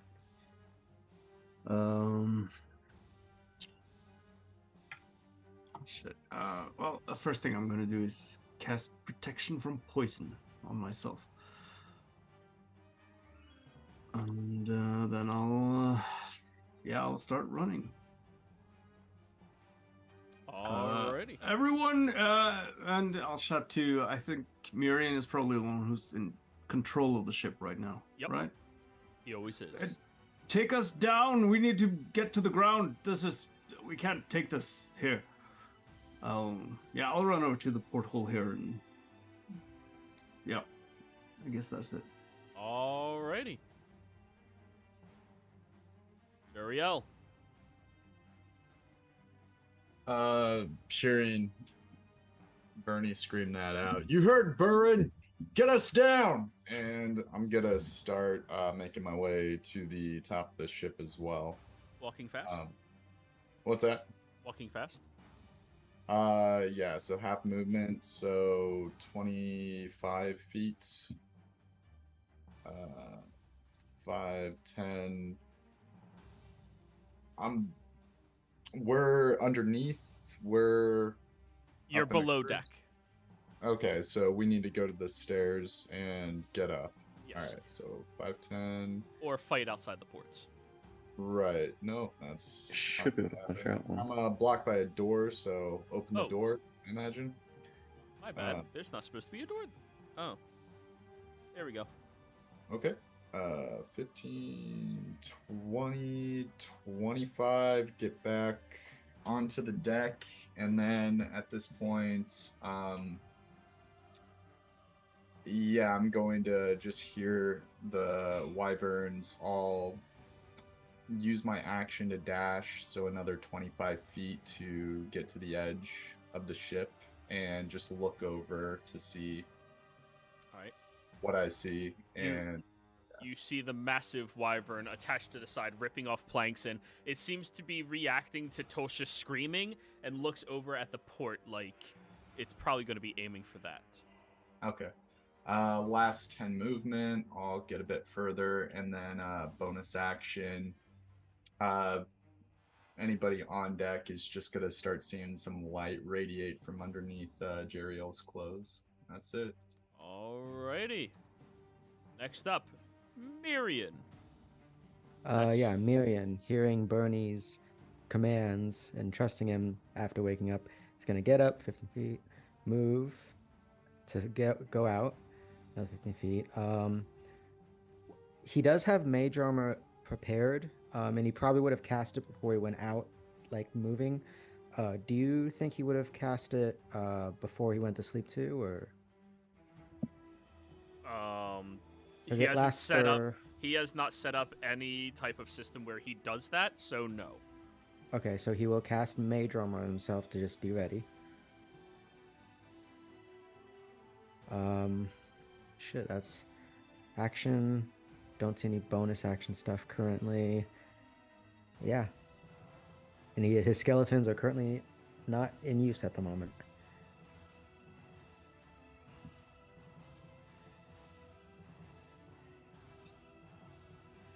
All done? Yes. Clover. Sorry. Clover's going to the nearest porthole. Can I see out from here? This is not a porthole. The portholes are like, you see these little protrusions on the sides of the ship. Oh, okay. So we have 5, 10, up this. Oh, that's a door. Never mind. 5. This is a door. This is the open door. 15, 20. You only had 15 feet of movement. You were prone, sleeping. Oh. Okay. Well, then I get to right here. I could probably see that one through the hole, right? Yeah, you can, yeah, this one you can kind of see like the tail flicking around a little bit. Cool. I'm gonna hit it with enemies abound. Okay, roll that. Nice. Please. And since it sees mostly wyverns, this is gonna be fun. DC 17 intelligence check. They're not very smart. Woo! It has a negative. Yeah. Oh, I was like, oh man. All right, Natalie, did what it. is your color again? Yeah, she's yellow. Yellow. Alrighty. Yeah, so It begins shouting and screeching much more loudly now. it sees the other wyvern. We're gonna have a monster Excuse fight, me. guys. Dave, what's going on, Dave? So that's the end of your turn, Clover? Yeah, that's it. Alrighty. We'll start first with this one that will crawl inside looking over at you, Tosha. This one that crawls inside looking over at you. This one crawling inside looking at you. This one pops out where you are, Bernie. Of course, it's going to go for you. This one crawls underneath in order to start going in here looking for Tosha, but sees Bernie. And this one flies at the other one and fucking attacks it before it crawls in. So, stab it with his tail. 10 misses. And claw at it. 17 hits. For 13 points of damage. Boop. And then because this one attacked the other one is going to be very offended and attack him. 12 just barely misses, and then claw. 9 misses. Alrighty. So that is 10 feet of movement to crawl inside, 10 feet to crawl inside, 10 feet to crawl inside. They have a fly speed of 80. Tosha. Can they fly in here? Oh, absolutely. This ship's huge. Oh no. Can you put up Azimuthi in here as well? A what? The moose. Oh, yeah, elk. Don't worry, Bernie. You've got this. I'll just be over here in this corner. All right, let me give you the character sheet for elk. Thanks. Bernie. All right, there you go. That's your elk. All right, thanks. Yep. Alrighty. So, wait, where would he be? Place him on the map. Yeah. Let me see here. He was assisting you with the perception. Well, he wasn't yeah. keeping watch. Tosha was. Yeah. Oh, right. So he would be kind of over here, I suppose, somewhere. Okay. Well, if Yes. that's the case, this wyvern is going to attack your moose. Oh, okay. The first thing it sees is what it attacks. They're not smart. The other Yeah, fair three enough. are going after you, Tosha. Oh, not good. We'll start with you, Bernie. Stab. All right. Does a 17 hit. Nope. All right. Claw. 9 misses. Tosha. 2 of them have flanking on you. 1 of them does not. You're Let's allowed. go. Yeah. Stinger with advantage. Stinger with advantage. Oh, God. Well, I have good news for you. Constitution save. Ha ha. You only take 11 piercing from the second one, and you take 18 piercing from the first one. So 11 and 18. Okay. You do feel a poison move throughout your body, but oops. Third one, That's- Stinger, normal. 24 to hit. I Yeah, mean, that hits. it's not lucky, but it was lucky it was you. Yeah, 11 Yeah. piercing. And now all 3 are going to attempt to bite at you. Advantage. 17. Misses. 17. Misses. Normal.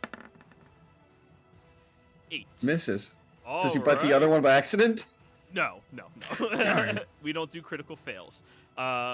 Moose comes trotting up here and, don't worry, I'll help you. Oh, that's big. Stinger at the Moose. Uh-oh. 21 to hit. Yeah, that hits. 11 piercing. And even at half poison, I think your Moose disappears. Yeah, he's got 13 hit points. As the stinger stabs into where he is, you hear him, no!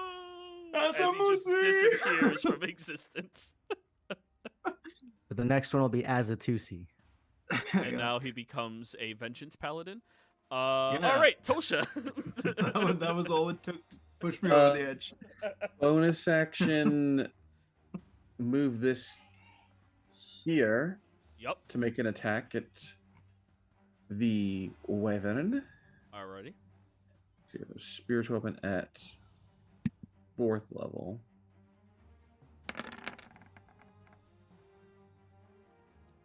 23 hits. So it takes 17, 19, and 23 points of damage.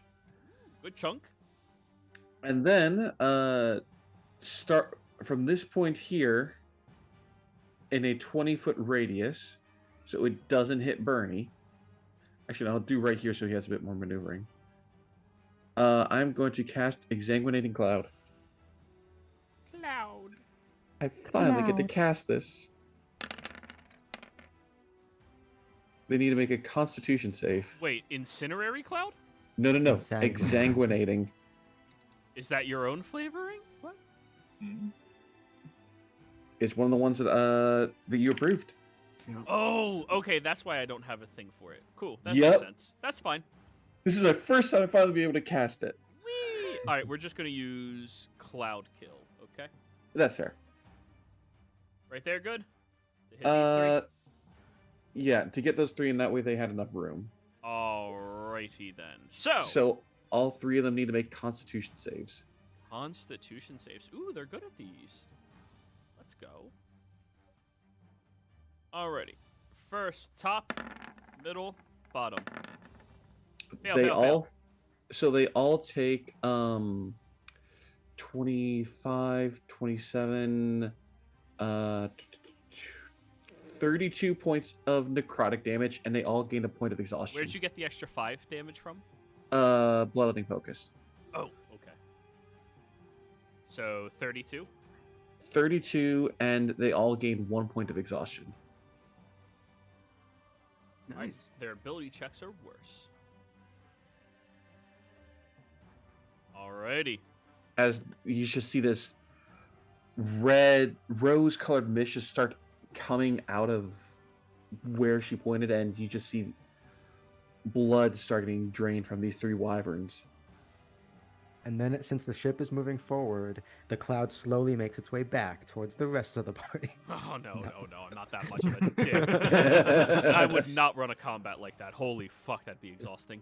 Alrighty, Tosha, all done? Yeah. Alright, Lily, you hear below deck the sounds of Tosha being ripped into. Shit!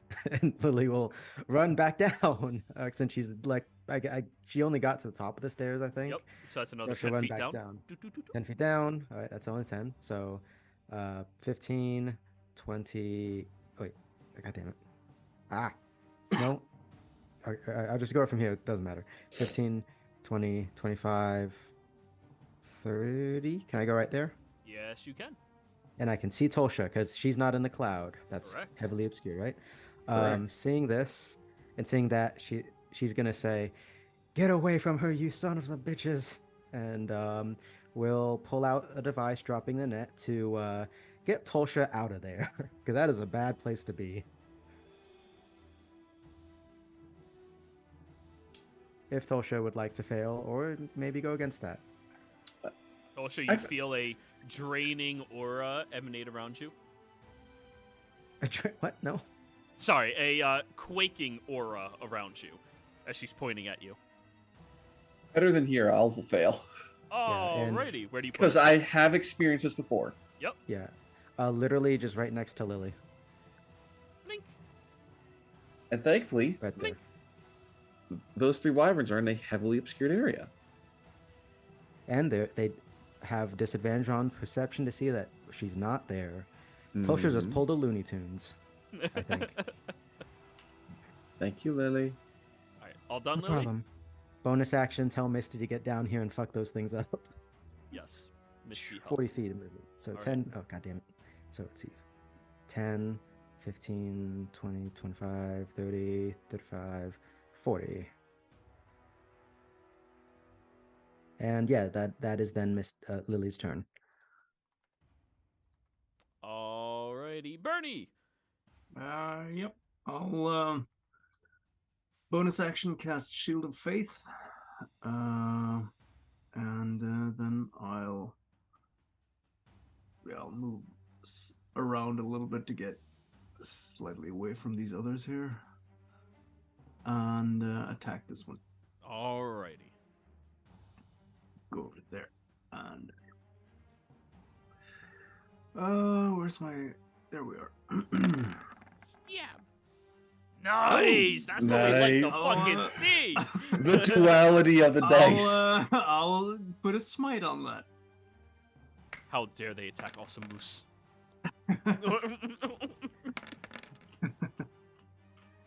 All right, so that's Holy fuck. Yeshua. That's 9.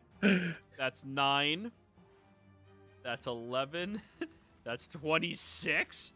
You swing around to the other side of the moose, grabbing the commanding longsword and gashing it across the spine of the creature as you feel it snag on its bone, this very hard bone that you almost couldn't even stab through, but you just shoot out a burst of radiant energy as you easily slice across the spine, and this creature is very heavily damaged with one attack. Oh, don't kill my friend, Samusi! Even though it was the other wyvern, but fuck it. Yeah. I'll take out my frustration on this one with another attack. All right, so that's 14 more damage then. All right, good. It's pretty damn hurt now. Fuck it, I'll put a smite on that as well. Just a regular first level smite. All right. Okay, that's 13. Another 13. Yeah, I mean, it is bloodied from 2 attacks from you. All right, end of turn. And this is why you always throw a wyvern at a level 4 party that has a paladin in it, guys. Ariel. Yeah, the one that I saw looking over the side just like burrowed inside the ship. So without thinking twice, I'm just gonna jump over the side and with kind of my hand sliding down as I fall, just catch myself in the porthole and then barrel in after it. Oh, some Jackie Chan shit. I almost envisioned like you grab the edge and just swing kicking in towards it. Yeah, he's coming in full force. So right from behind it, as this is the one that I'm assuming the elk just poofed away. So I just heard something, and then he's getting it right in the back of the head. All right. So Fuck yeah. I miss first having monks in the game. Fuck yeah. second attack. Ooh, Hog? the session of the crits. Let's go. Yep. Nice. So the second. Okay, yeah, it's incorporating everything. So 10 and then 13. What's 4? 17. Yup. And then going to on the second attack, the crit, I'm going to do a debilitating strike on it, so it can make a con save. And this will be spell save 15 or 16. Sorry. It rolled a 6.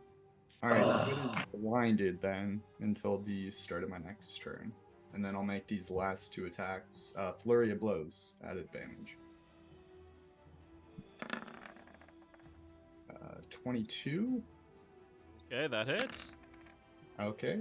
Yep, for 16. And this one, I'm going to take away its reactions.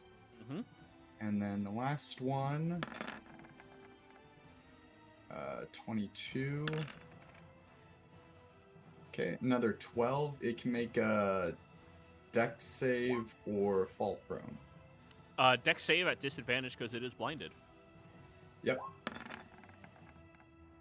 17. Okay. It succeeds. It does not fall prone. So yeah, as I come into the porthole behind it, the fists that are getting swung at this thing each are just like emanating this dull white light, and he's just connecting in probably the most vulnerable parts of its body, hitting it in the neck, getting it under the gut, and finally just finishing it off by, as it rears around and like looks directly at him, just giving it a hook across the face. That's it. Alrighty. Mirian. Right. Miriam, now that he's armored up, is going to leave safety of the room. 5, 10, 15, 20. Assess the situation. Stay away from that one there. 5, 30. Okay. How can he tell that the one near Bernie's looking pretty rough? Yeah, its spine is severed and it's bleeding profusely. Oh, in that case, he's just gotta mercy kill that thing. He's gonna upcast a 3rd level magic missile. All right. So 5 missiles. How many at which targets you declare before you roll? How many? Let's go. Let's see, 5 missiles, 3 against the one near Bernie, and last 2 against the one near Jeriel. All right, go ahead and roll them. Yeah, give me a sec. Just close the sheet. Magic missile. Oh wait, no, sorry, he didn't have it prepared. That's my bad. No, he has the wand. Yeah, then roll it. Yeah. So instead, he uses 2 chargers. Yeah. Yeah, always use the wand first. Spells later. Wait, All right, so the first 3 are a total of 5 points. Wait, what? I don't know. The way this is set up is It's so just. All right, ignore that. Roll d4s plus 1. okay. Make this so much easier. 1d4 plus 1. All right. Oh, actually, oh yeah. Just roll it like that. Hit enter, up, enter, up, enter, up, enter, up, enter, up. Easy. And 1 more. There it is. All right, so That's pretty good. 1, 2, 3 is enough to kill the one wyvern, and then that's another 7 points on the other one, which is now hurt. As the bolts of energy go shooting out from the wand, pelting into the back of that one wyvern that was already harmed in its backside. It falls down to the ground dead, and the other one gets just poked a couple of times aggressively. All done? Aggressive poking. Yes, that is. I can't see any bonus action things right now. Probably not. Well, he has spells, but yeah. Yeah, I was looking, but no, that's all. Alrighty then, Clover. Clover's gonna run to the porthole to watch the monster fight. Can she see that one over there? Yeah, they're both fighting one another because the one attacked him and then he's attacking back. This is really gonna ruin this one's day. She's gonna cast Psychic Lance at 4th level at it. Jesus. That's an intelligence save, and if it fails, it's like I think it's stunned. Let me read the exact verbiage, but I'm guessing it's gonna fall out of the sky. And the other one chases it as it does. A failed save, the target stays 7d6 and incapacitated. All right, so go ahead and roll it. Yep. It's a intelligence save 17, I'm pretty sure. It needs a natural 20. 31 points of damage. And he starts falling out of the sky. Clover's gonna put her head back in and 5, 10, 15 get hidden over here in the corner. Alrighty. So, you normal casted that spell? She would have subtle spelled it. Yeah, she always subtle spells because she doesn't Alright, like showing she has magic. please say that whenever you do Yeah, it. sorry, she almost always does that. My bad, I forgot. Yeah, she subtle spelled it. Yeah, I can't assume you always do because you will run out of abilities eventually. Subtle spelled. Yeah. Alrighty, so it takes the lance of energy into its mind and it is incapacitated. Incapacitated states that does not get to take actions or reactions. It still maintains its flight and it doesn't fall prone, so it is not falling out of the sky. It just maintains where it is without getting an action or reaction. It's just like flailing in the middle of the sky, very, very confused with its brain hurdy. It's having a bad day. Yes. You need stun to make it fall, or prone. Okay, I mean, it's still good. It's gonna get eaten by the other wyvern. Yeah, it's fucked up. Alrighty, that's the end of your turn. Next up, the wyverns. This guy is going to stinger him. Normal attack. 16 hits. Con save. 4 is a failure, so that is 11 piercing and a whole lot of poison. And then claw attack, because they are flying, he can still do that. 25 hits for additional 13. Yeah, it's looking really rough out there. This one right here, after getting pelted and punched and kicked, is going to attack you 2 times, Jariel, at disadvantage. Okay. Stinger misses. Bite. 19. 19 will hit. That is 11 points of piercing damage. Alrighty. These 3 in the heavily obscured area can only notice that their inquiry is not there anymore. This one is going to try to bite your weapon, Tolsha. Okay. They did start their turn there, don't they? Take the It's on my turn. Oh. Yeah. And they're very confused as they try to bite and they miss it somehow, so they will sting at it as well. 16 would hit your weapon, except it goes straight through it. And now it realizes, oh, it can't hurt it at all. It's This a ghost one weapon. over here is going to fly at you, Bernie. And this one over here is going to use its turn to try to perceive you. 11. It wanders through the cloudy mist trying to find you, sniffing at the ground. It smells blood. Yep. Tolsha. All right, well, at the start of my turn, those 2 need to make another con save. Yup. This is the top one. This is the bottom one. Fail, fail. Fail, fail. So they each take 23 points of necrotic damage Looking and really are rough. now at exhaustion level 2. Yep. Disadvantage on all their attacks. Mm-hmm. And their speed is halved because of 2. And then I'm going to have that spiritual weapon as my bonus action attack that one.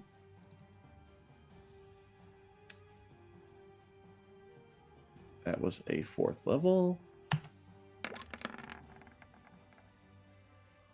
For a total of 14, 6, 20 points of damage on this one. Oh, it's looking pretty rough now. And then I am going to place my hand on Lily and cast. Where is it? Protection from poison. I was jokingly gonna say, hold a person. No. Come and get her. By the way, Joe, I think you forgot the attacks from this one. Oh, I did. I apologize for that. We'll get to you as soon as we're done, Tosha. All done, Tosha? Doctor, you should be safe from poison now, so go get him. I give her a thumbs up. Bernie, stabby. 21 to hit? No. Bite. 20 misses. Alrighty, cool. Lily, your turn. Yes, Lily is gonna YOLO this now that she is, yeah. Stay out 30 of feet. cloud. But it's a nice color, and she will, taking out. Yeah, she'll take out the pepper box for this, I guess. She will pepper box, take it out, and shoots the one that she can see because the other one's obscured. But that one's poking its head out or something out. Go for it. I assume I don't have advantage on this. No, you do not. Okie dokes. Pepper box. This is using. It's not magic. I use Dex. Why is it int right there? 17. Hits. 6 piercing, and I think. Let me double check this thing I've got here, because I would also add the arcane jolt if possible. I'm just double checking, make sure I can use it on ranged attacks. I should, because it's goddamn, where is it? Just read. Just post it, and we'll read. I know, I'm trying to find it. It's on here. I just got a long list. Radiant thieves can't sneak. Okay, there it is. Arcane jolt. When I hit a target with it. Oh, it's not magic. Fuck. All right, never mind. I can't do it with my pepper box because it's not magic yet. Alrighty. You're all done. Bonus action, Misty, go get him. Do. Fuck, just out of. Okay. Yeah, that's. Oh no, I got a second attack because fucking Battlesmith. Hell yeah. Shoot again. Shoot again. 21 hits for 4 more piercing. How do you want to do this? Just literally a double tap. Like shoots it, the head pops out of the cloud, wondering what the heck happened, and then shot in the head. All right, so as the creature pops its head out, looking around and seeing you shooting towards it, it begins to lunge its body over at you, and you shoot one more time as it goes up the jaw into the very small brain that you know that this creature has. Wyverns are notorious for their puny brains. Now it has a pew-pew brain. All done? Yeah. Lily will shout at. She probably can't see the rest of the Wyverns because of the cloud, but she's like, "Come get me, you sons of bitches!" Alrighty. As Lily is going full Clint Eastwood, go ahead, Jariel. No, I think you skipped Bernie. Go ahead, Yeah. Bernie. Let's see. All right, I'll take a few steps around this one right here. Get over there, I think. Let's see, is that? And then I'll do a bonus action champion challenge. They get a wisdom save. Oh. How? All of them within 30 feet of you? Yeah. Okay.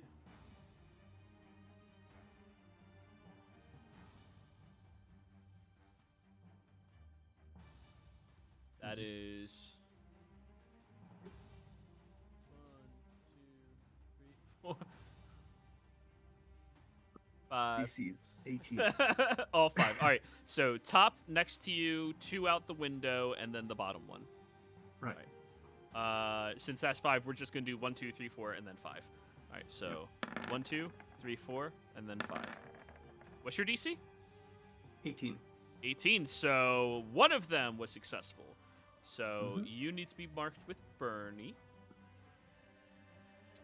You need to be marked with Bernie. You don't need to be, but you need to be. Bernie. And then you need to be marked with Bernie. I'll just shout out, "Come over here, you overgrown lizards!" And then I'll start slashing into the one next to me.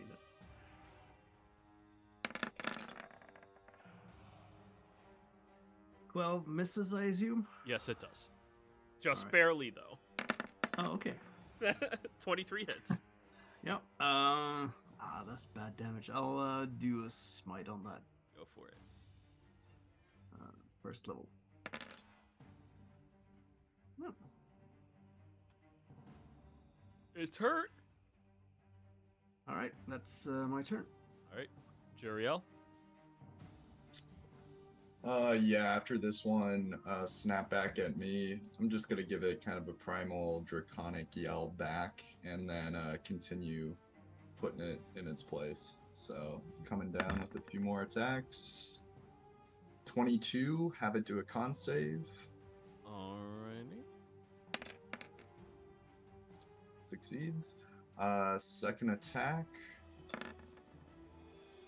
21, one more con save. Yep. There we Failed. go. And its lights go out one more time. And then I'm going to proceed to flurry this guy. Well, roll your damage for the second one. Oh, for the second one. Thank you. There you go. All right, all of these attacks are at advantage. Yep. Next one, 20. And I'll have it lose its reaction again. Well, and... on that third one, how do you want to do this? Well, the flurry can't be split up, so it's taking the second one anyway.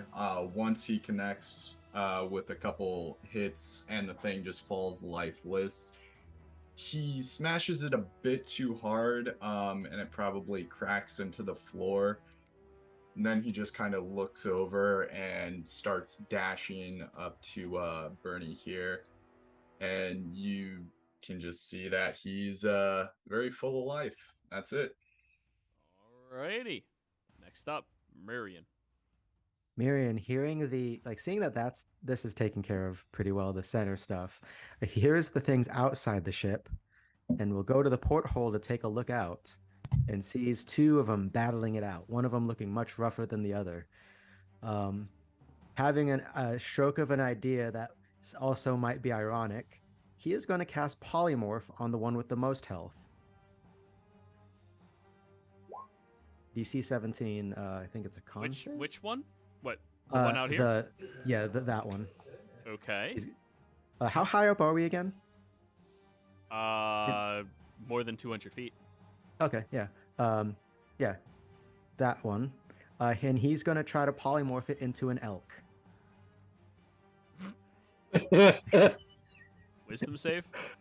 Yeah, wisdom save. Or as it's sinking its teeth into its brethren, just, and just falls. And what I'm hoping is the other one sees, oh wait, suddenly an elk, food, and goes after it too. We'll see.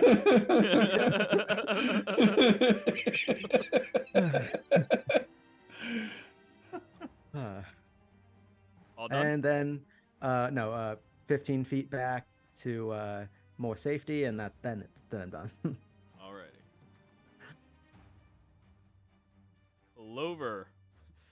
The wyvern that you were controlling, you sense it's dead. What? How did it die? Clover's gonna run over to the portal. How is this It's possible? not even there anymore. What did it do? Okay, Clover's very confused. I guess she'll just kill this one. Another psychic lance, 4th level, just knock it out. Yeah, public roll. 25 damage, DC 17 on the guy outside.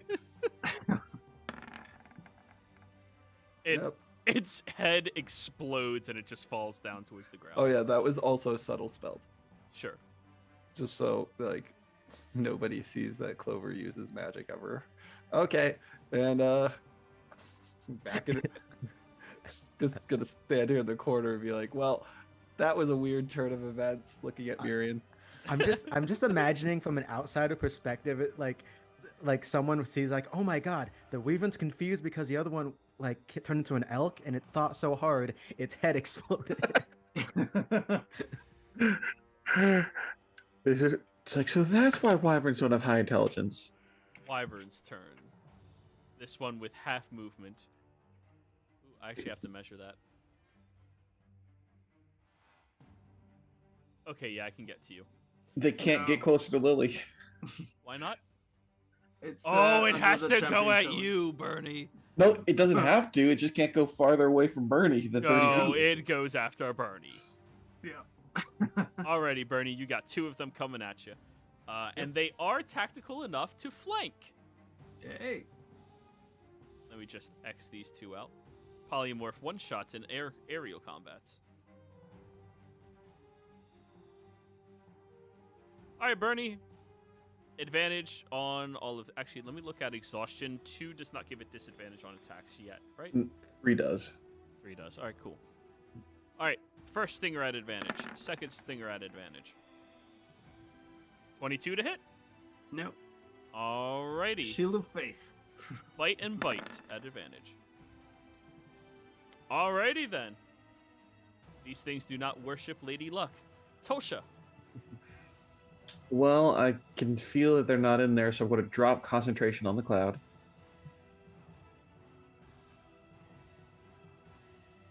So that's off the map now. Alrighty. And I want to get closer, so let's see here. I can get next to Lily. I can't move it inside the ship, but that would go here. Because there's a wall in the ship. I can't get past that. I have to drop it again. Wait, you can't get past what? The ship wall. What? Oh, for the spiritual weapon. Yeah, so I'm just My bad, getting my rid of bad, that one my out there. bad. You're good. I got it. It's not close enough anyways. And what I'm going to do is on this one, I am going to... Yeah, let's do that. I'm going to cast Hold Monster. Which one, left or right? Left. Alrighty. Wisdom save? Wisdom save. It's paralyzed. Yep, it is paralyzed. That's it. Alrighty, Lily.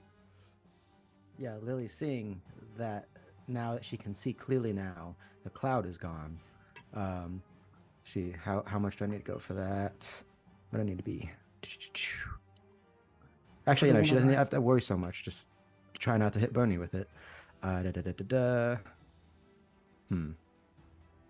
well, she can go right here, and I think that should be good. Oh, that Bernie. All right, take a step forward, and as an action, load up a bullet into the pepper box. As she shoots it. At which And- one? Both, because it's Conjure Barrage. It's a cone. Oh, so Bernie as well. No, I just Bernie's just out of range. Oh, okay. So the ship as well. Yeah. I don't think Lily thought this one through all the way with this like grape shot That's looking fine. thing. Dex save from the left, dex save from the right. Left one I think automatically fails because paralysis, right? True, and the right one is successful. So they take 9 piercing if you fail, half of that if you succeed. Yeah, half is yeah. And I guess so does the ship take 9 piercing. Yes, it does. Let's see, that was Lily's action, movement. Bonus action, tell Misty to go help Bernie. Misty can only see 1 in range, gonna run up and attack it at advantage. Nice. It's a crit. That hits. Yeah. So Okay. 9 is the normal damage, but plus the On a crit. modifier. So 5, so it's an additional 4 damage, 13. Yeah. Boop. And that is Lily's turn. All right. Bernie. And yeah, that one's paralyzed still, so I'm gonna swing at that.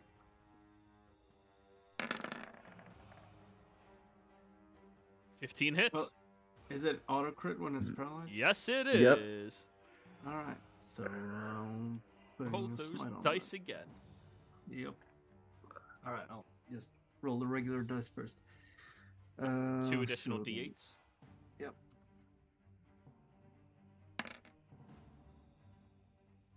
Oh well, that sucks. So I'll let's see how many spell slots do I have. Yeah, fuck it. I'll use a second level spell slot. Smite. All right, so that's a total of 6 d8s. Yep. Ooh, how do you want to do this? At this point, I'm just with the first strike, I'm slamming it into the shoulder where its wing is attached, and then I'm just shoving the sword straight into its chest. And then turning around to look at the other one. It's looking pissed off at you. All done. Yep. Jeriel. The one right behind Bernie now. I quickly react as it's attempting to strike to him. I throw out a punch that seemingly connects from where I'm standing, and gonna catch it for 28.5. Yep. 13, and then I'll close the distance and hit it again. Only a 13. 13 just barely hits. Oh my god. These aren't the most deadly of foes. Actually, that's a lie. They're pretty deadly. Yeah. Stingers are And very- we will flurry one last time. 16. Yes, sir. Have it make a dex save or go prone.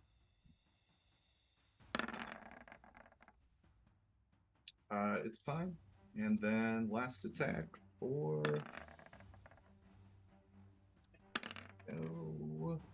14 more. How do you want to do this? They're weakest right underneath the wing, and as it's like rearing back, I just connect. It kind of limps down, and when it drops close enough to actually strike it in the head, he just like reaches in and pulls out its tongue. Jesus. And as the creature flops and flounders about on the ground, it slowly bleeds and dies right in front of all of you. As you look around, energized and invigorated through being woken up in the middle of the night, and it would appear that all of them are now dead. I'll look over at Jeriel and good work there. High five. Oh, be careful with that thing, and like holding up the sword hand, I imagine. Oh, well, yeah, I wouldn't actually high five with the sword. But yeah, just got a bit excited. Oh, damn it! They killed my moose. Well, he's not dead. He's just out. Wait. Out of what? Where is it? Did it go up top? No. He's not an actual moose. He's more like a spiritual creature. Wait, So he's back in his home realm now. I should assume. He fell? yeah, I mean, I did hear like a elk outside for a moment, and it, Outside? No, he was right there. But he that ugly thing over there managed to swipe at him. Is everyone all right? I think so. You look a bit rough though. Yeah, I got. It Alright. bit me, and it just starts glowing on Jeriel's shoulder. He heals back up again. Well, I'll take care of that, Pasha. I'll go over and give you Thank some you. lay on hands. Not sure how much she's missing, but I'll just give you 20 back. With that combined with Lily, I'm at full now. I didn't know this ship could be taken apart by those means. And I just reach down and like pull up one of the planks. Yeah, it's. I mean, that's something I can work on in whose watch was it? It was Tolsha's, right? It So was mine, and I alerted Bernie. I just didn't think they were coming for the ship. well, We didn't. Yeah, go ahead, Lily. I'll worry about that in an hour on my watch. Right. I would suggest, though, that we actually land the ship. I mean, it took some beating, and as I said to Tulsa, we didn't really think this through, because we are flying this glowing beacon in the sky in a very dangerous place where there are wyverns. Yeah, considering we in the past didn't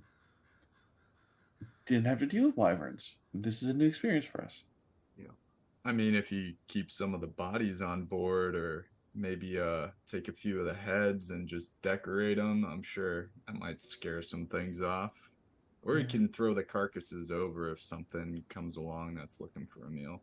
Wait, before we throw them over though, can we? Those tails, they've got poison in them, right? Can we? I'll see if I can get it. Yeah, and Alright. we also technically can make some augmentations out of these, at some point. All right. I'll just go over here and have a leak. Be right back. Don't fall out of the. Okay. Can I attempt to harvest the poison from these wyverns?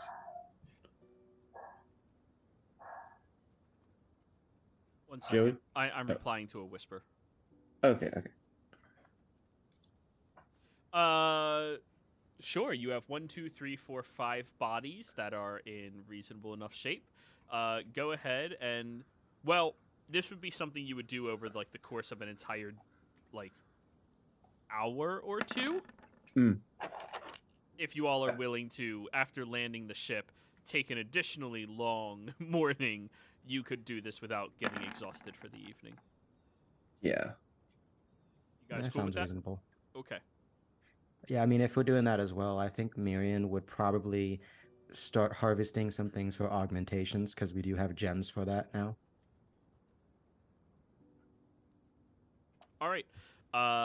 You are an intelligent spellcaster. Do you have 3rd level spell slots unlocked? He does. Oh, Mirian. I'm sorry. You were speaking, so I was thinking, yeah. No, That's Mirian fine. can. I mean, Lily can as well. Yeah, she And can. in fact, she probably would to assist Miriam. Yeah, and you can do that while doing your watches. No problem. When those watches come up. Sounds good. What would you like me to roll for the harvesting?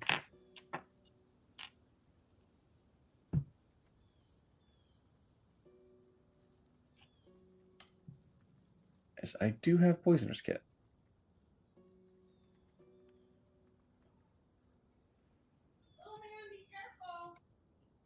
Be careful, yes. You roll poisoners utilizing intelligence.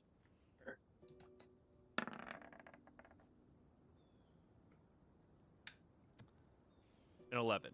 Out of the 5 carcasses, you harvest 2 doses. No, 1 dose. Yeah.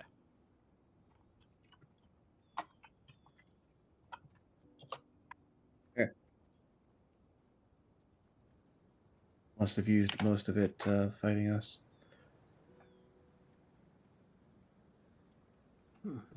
All the poison got put into as a Moosey. As Moosey, that's why. Yeah. That's the real reason why I disappeared. He's like, "Ha! I took all the poison. Now I'm off, suckers." Well, that was quite an interesting fight. Now, wyvern poison. Let me get you the specific statistics on this.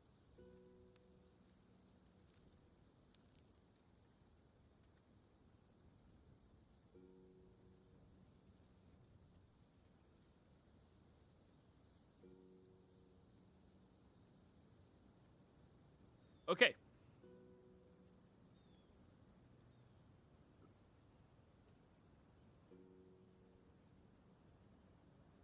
There you go. You get 1 dose of that harvestable from these creatures. Nice.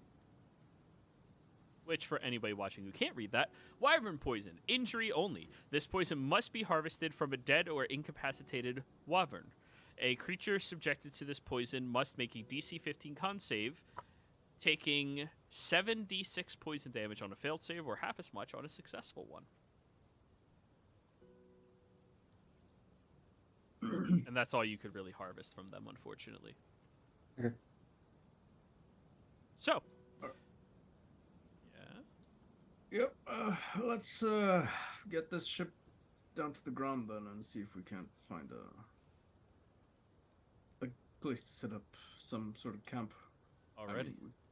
Gonna head back to the bunk area and see Clover.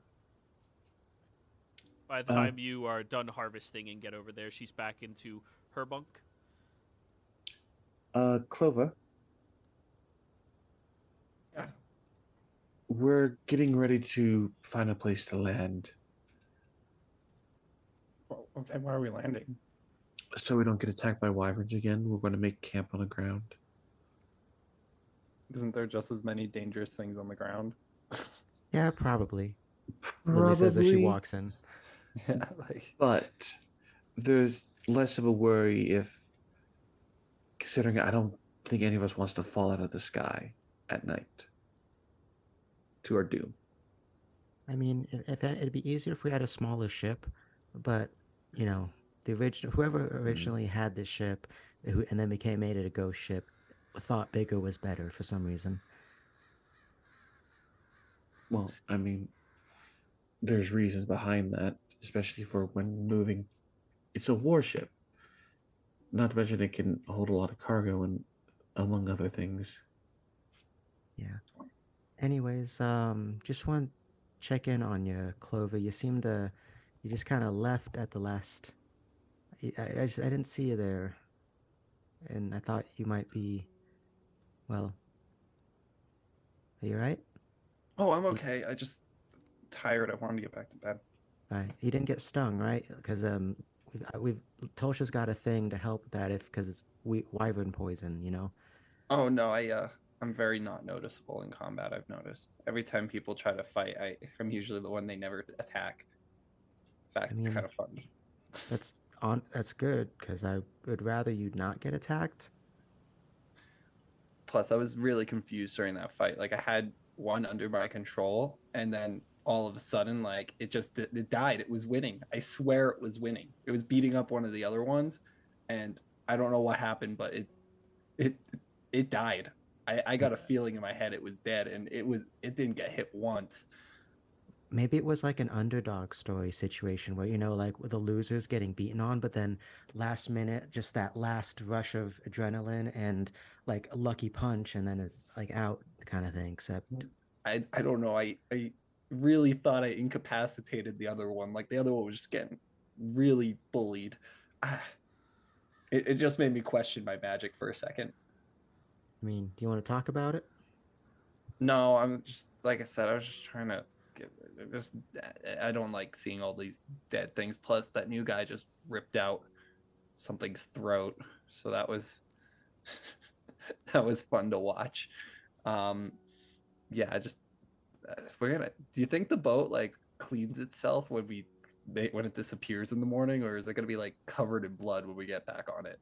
Oh no, it comes back like fresh and new every night. It's a nice little feature. Incredibly useful. Okay, well, I guess we're just landing then. How do we even land it? I don't even know how this thing works. Where are we even gonna land it? Somewhere down there. I kind of left that to Mirian. He's probably figuring that out now. Okay. Well, yeah, I'm good though. Thanks for checking up on me though, guys. I appreciate it. Yeah. By the way, you know, you two, if I know that captain quarters is my room, but if you wanted to, you could bunk with me. You know, we'd set up some hammocks or something in there. Have like a girls' Say night no kind of more. thing. She's gonna take her clothes and everything and start walking down there with all her stuff. So past all of the dead wyvern bodies. Gross. She does not like that. And put a giant puddle of blood in the center of the ship. Don't worry. Well, we can go above deck right here. Is the thing too. And Bernie's taking his trophy, and I'm like, if you get the one furthest in the back, that's where the bigger ones are. But be careful; they tend to be laced usually with like thicker poisons, venoms. Oh, okay. Thanks. Well, I just like sometimes to have a sort of keepsake of the challenges we've faced. I do have actually some. I've got like 26 pounds of various trophies. This, oh my god, it's like this is disgusting. It's mostly teeth. Don't breathe deeply. Broodlings like this, they smell terrible, and they can give you a nauseous effect for hours. Yeah, I'm feeling that effect right now. This is gross. I wish blindness and deafness like worked on nostrils or something, like smell blind. I don't know. I'm just saying words now. Try to walk Blindness, past deafness, smellless. Yeah. Sinus. Odorless. Sinus, yeah. DM inspiration on that one. That was actually funny. DM right, inspiration for Lily. If we've got everything we need of these things, then well, I suppose when the ship dissipates, they'll just fall down anyway. But yeah, Miriam, let's go and see if we can find a good place to set down for the night. So, you all descend down towards the ground. Miriam and Bernie, survival check for a good place to settle down for the night. Oh no. I'll just assume he assists me. Sure. That's reasonable enough. 25. 25. All right. You find a cavern that is filled with a little bit of blood, and when you get over there, it looks like there was some type of creature slumbering here that was attacked recently, and it was devoured, meaning whatever ate it is probably full, and now there's no occupancy here. And with your resident wizard, he can clean up the blood. Free real estate. Yeah. Nice. Perfect. It's the safest you could hope for out in the Drimoth Ravine. And also, I Murder didn't already realize. moved through. We're fine. Yeah, I also didn't realize Marion had this prepared. Now that we've set up a place in here to sleep the rest of it, he's just gonna go ahead and cast the private sanctum, just for just to be safe. Never know. All right. Right. Would I have any? No, I'd have no freaking idea of what any of those shadow creatures might be, would I? No, you would have to see them. All you heard was shadowy creatures from some dead world. That doesn't narrow it down very much. Yeah. Yeah, you know what? I will, in addition to Miriam casting Private Sanctum, I will put on top of that Forbiddance and specify that let's go with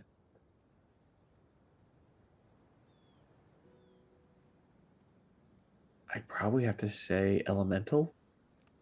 Okay.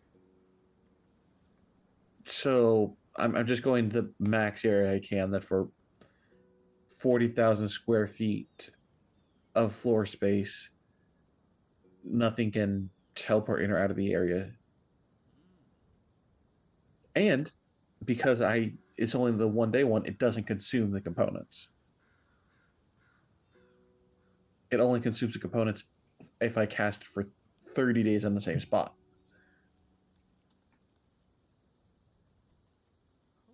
Okay. So, you go And the down password is Cummerbund. Cumberbund.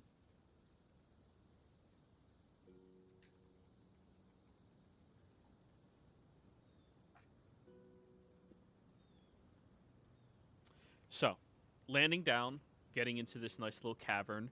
You do have to take the dead carcasses with you, which is a lot of hoisting and heaving the wyverns over there. During your rest, Lily, what are we rolling for your augment slot? They are CR 6, so you can only, with a 3rd level spell slot, produce a uncommon rarity. That's fine, because if I remember the rules for augments correctly, we can always change the augments with the gems. Like, we keep the gems, but the augments can be changed if we get a new, better creature, right? Yes, yeah. The gem always stays its quality and its rarity and everything about it. Yeah, so we're just making use of our current resources. Sweet. Yeah. Yeah, Lily will use one of her 3rd levels because 1's all she has right now. Mm-hmm. And let's see, let me double check Miriam. Yeah, he's got plenty of 3rd. He'll use the other 2 3rd levels to literally put augments on those 3 new gems that we had gotten. The Whoa. Slow down. Each of you, during your rest, can do 1. Ah. During your watch, you can do 1. Ah, okay. Yes. Any more than that, we're cutting into your guys' catching up to the Volstrucker time. That's fair. Yep.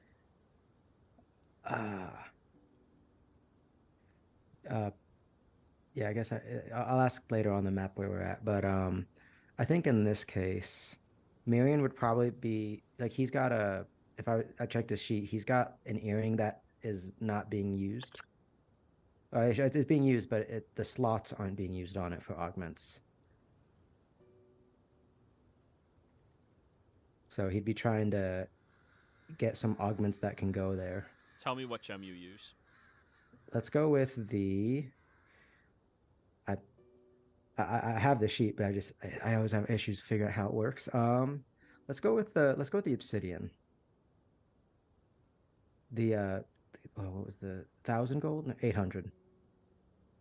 800 GP obsidian? Yes. Let me look for that.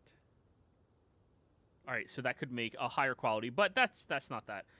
Can create any physical modification of up to uncommon rarity. So it's good for physical. It favors on physical. You are using the wyvern, which favors poison, and Bane's magical, but you're still stuck at uncommon, but you unlock the full table. Go ahead and roll me a D20. Yeah. I mean, I know we've done this for a while with the augments, but I still have issues figuring out how it works. Yeah. What'd you get? 15.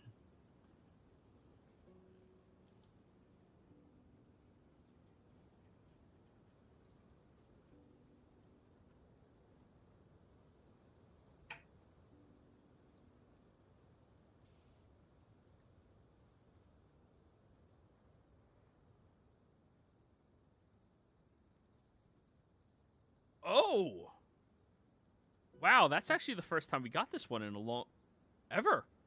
I assume This that's is good. an armor or shield only augment. Ah, When a creature scores a critical hit with a melee weapon against you while you are wielding this armor or shield, the weapon's attacks suffer a -2 to hit and damage until mended or fixed. that's pretty Oh. good. So that is the eroding augment. All right, let me I'm in the party loot to add these things. So 800 GP obsidian with eroding. There you go.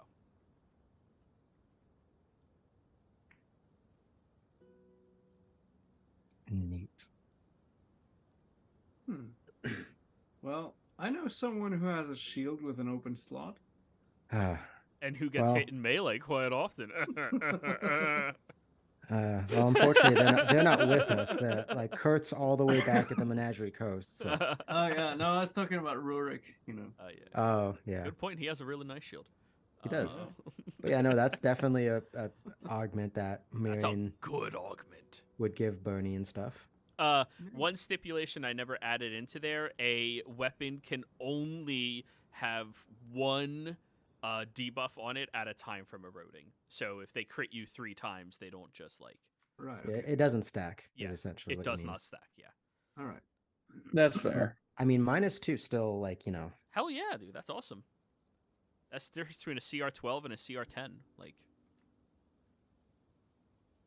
Alrighty. So, and for yours, what are you rolling, Lily? I guess I'll do the let's go with the Azurite because the diamond we can emergency use that as reviving stuff.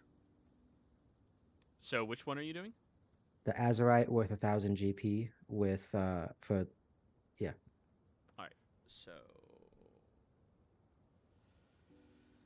Azurite, attack modifiers for weapons, it can roll attack modifiers. So it only does attack modifiers. Not damage modifiers too.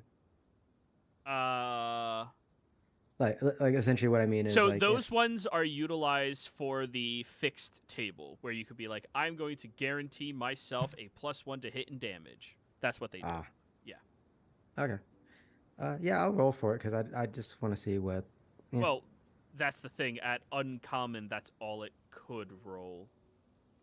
Nothing else is a plus to hit. It's only plus to damage.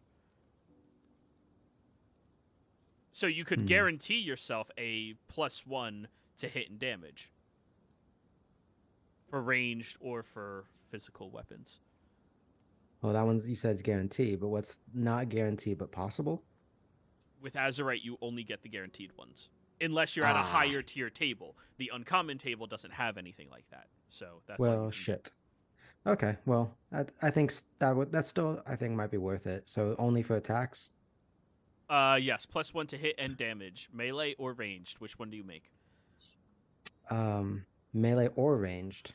Yeah, you have to specify what its +1 goes towards: ranged weapons or melee weapons. Not magic. Well, I wish my pepper box had a slot. Maybe one day. I guess melee then. Okay, so go ahead and add that to the party loop as well. Use an Azurite valued at which value did you use again? That one was 1,000. Okay. Wait, 8,000 Azurite? No, sorry, 800. God damn it. I was about to say, I did not give you an 8,000 Azurite. I mean, we could technically afford it, but I wouldn't spend that much for it. Yeah, I wouldn't fucking had it there. If they had something like that, that's a sought after item. Okay, so make sure you label that, and it currently has the enchantment of +1 melee attack and damage. By the way, I'm gonna assume that Bernie, you are taking the eroding augment for your shield. Unless anyone else has any issues with that. So, in the morning, after everybody's watches go by, you sleep for an additional couple of hours to make up for your interruption that you all experienced. And Bernie, you hear Lily and her brother discussing the augment that they crafted. So, did you get anything good out of that? Well, those things yesterday? I'm not sure how those things work, really, those. Well, things you apparently, Miriam here thinks he's better than me because he can make a better augment with a cheaper gem. It was quite That easy, actually. You know, I can get you back for this, you know. I'll pat you on the head.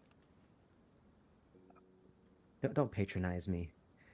But anyways, yeah, Bernie, here, this should help keep you safer. It's eroding. It's an eroding augmentation for your shield or armor if you can fit it. Oh, well, thanks. I could fit it in my shield, but my armor doesn't have those slots things. At least not this armor. Right. Well,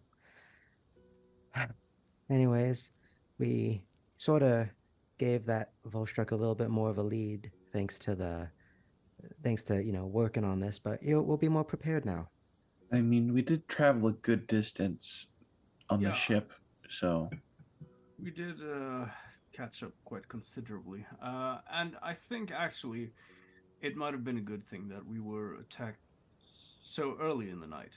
I mean, these Volstruggers are quite intelligent. He probably has some way to, well, keep guard at least. And if he saw this ship coming from some distance away, then he might be more prepared for us. Indeed. So while while we might be slower going on foot, I think it would actually be advantageous for us.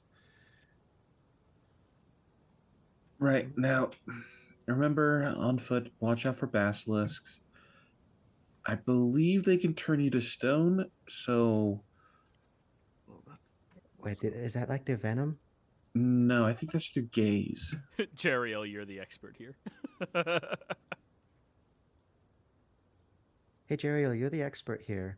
Is the basilisk's venom or stuff's what turn you to stone, right? They lick you and then you turn to stone. I think you're muted. Oh, I am. That's why. All right. Not quite. No, it's a magic kind of. It's an innate thing that they do. It does rely on vision though. So we have to see them, or they have to see us. How does that? Yes, both. Oh, Uh, okay. What if we have mirrored sunglasses? Would they turn themselves to stone? What's mirror? Oh, I think I actually have a mirror in my inventory. Let me double check. Well, you don't know what a mirror is? What's mirror? Well, This. yeah. And Lily pulls. I do have a steel mirror in my inventory. Like it's not the big one, but it is a small one. I got you. Yeah. You guys got weird words for your. Yeah, Wait, that's like the stainless steel. Yeah. I don't know. I Well, don't what think do you? anybody's really experimented with that before. well, I mean, apparently someone's tried, I guess, farming and or breeding them. That's, maybe it's that same crazy person who was in the making the mushroom thing. You know, what was that name of that? Some halfling lady, apparently. We never really looked into that. I mean, I think that She was more was a Kurt's. gnome. She was a gnome, and Right. Well, so these basilisks, we have to watch out for. Can we look at them on other like sides of their body, or do we have to avoid looking in their eyes? Is that it? I mean, if you're fighting them, I'd probably just, focus on the bits that aren't their head, just like, cut off an arm or rip a tail or something. Right. wait. Well, what if can? So is it they have to see you? Because if we can just blind them somehow, or obscure their vision, then we Right. wouldn't have to worry as much, right?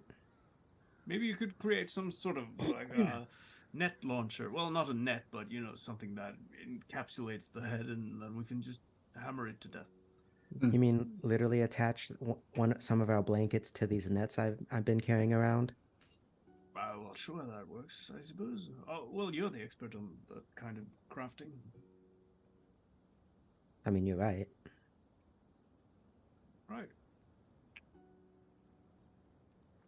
I mean, you guys seem to handle yourselves pretty well against those wyverns last night. Oh, I mean, well, I wouldn't sweat anything else that we'd come across. I think we're pretty good for, group that we are. Sure, but you should never overestimate your own abilities. It's better to underestimate yourself and be prepared for things that might come, and than overestimate yourself and die needlessly. I mean, I have many words to say to that, but I'm gonna keep that to myself for now. Because I think you guys forgot how it was described to you, Marion will chime in. Well, if we stick close to the walls, we're going to have to go against the basilisk. If we walk through the middle, that's where we run into the danger of that rift that was talked about. And if we go along the top, that's where the wyverns and griffins are. So I suppose we choose which danger we wish to have the probability of facing. Here's an idea that I think you'll agree with, because it's important. If we go atop and stuff, yes, we may have to fight more wyverns, and yes, we might have to fight some griffins, but we might be able to tame the griffin or even the wyvern. And And they I might want also one. be able to knock one of us off the side of a cliff and fall to death. I'd prefer the air route just because it's faster at night. Plus, like, if we just keep putting all those wyvern heads on the side of the boat, either they'll take it as a challenge or they'll get the message to stay the hell away. I don't know. I like But her. those wyverns didn't seem too hard for us to beat, honestly. Yeah, I mean, As what for- what? Oh, go ahead. Oh, sorry, I didn't. I was agreeing. Like, what else out here could possibly be like as dangerous as those wyverns? There's so Only a many. D100. Well, There's so many. They must be the apex. I don't mean to like be a downer or anything here. It's just that, well, when you start to think yourself invincible, that's when you suddenly might find Bit in the ass. right, exactly. And you know what they say: hubris comes before the fall. So, right? Bernie, What? Burn. If you're scared, man, I can like, keep you guys safe. Oh well, I'm not really scared. I mean, it's just well, I think we should take some precautions. I mean, this sounds like a lot of fear talk. Well, I've been part of expeditions before that didn't go quite so well, so I just don't want to have any sort of repetition of that. I mean, you saw what happened to my last crew. All those goblins got slaughtered. It is unfortunate. It happens. It's kind of our line of work. Right. Well, But I'll look out for everybody and make sure nobody, passes like that. Just stay close and we'll get through it. right. Well, I'm sure we will. Just let's not assume that we. Let's think it through. That's just what I'm saying. So let's see. We have these basilisks. They can turn you to stone, but they are land creatures, and we can potentially avoid them. If we move carefully, yes. Right.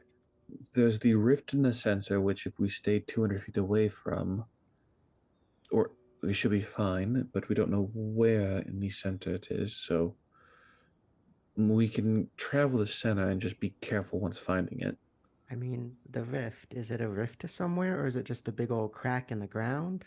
Apparently, from what they said, it's a rift to some other plane of existence.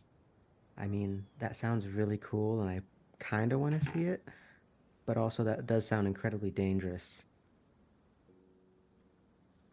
Well, all of it sounds dangerous. I mean, we just have to pick which one is least dangerous. Dying by petrification, by being tossed into a plane into some sort of undead thing, or dying by falling.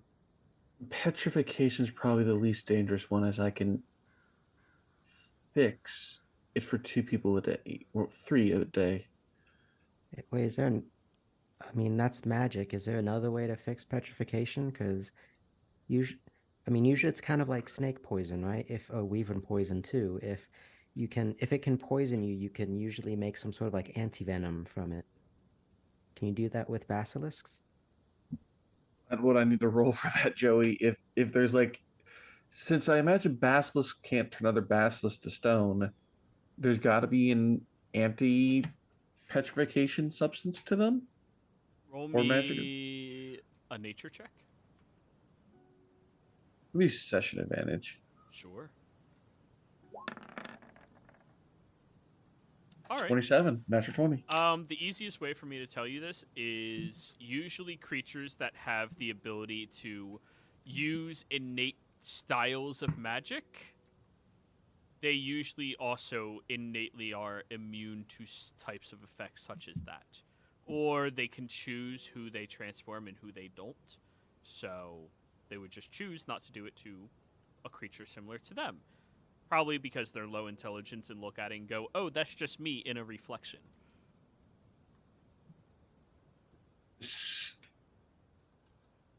Do any of you have a way to make us look like something else? Even just with illusion magic? Yes. Can you make us look like basilisk? Clover's gonna. I've never seen a basilisk, so I mean, I could try to make us look like snakes. I guess I'll cast seeming. Before you do, then let's maybe try to see one so you can do that. As I believe if we disguise ourselves with magic to look like that, they shouldn't try to gaze on us as they will think either we're bastards like them or that they're looking at themselves. Oh, Natalie. Also, if you said you can make an illusion, right?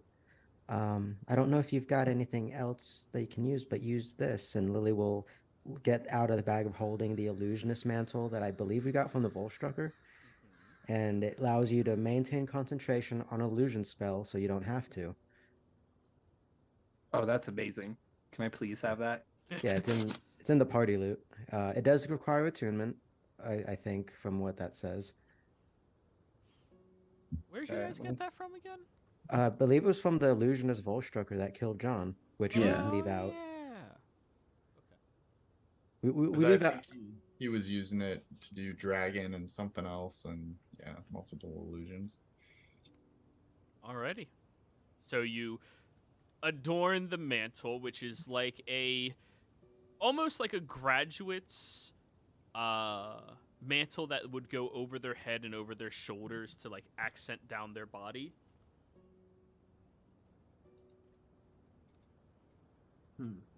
Guess I'm not gonna need this then. It also requires attunement, obviously.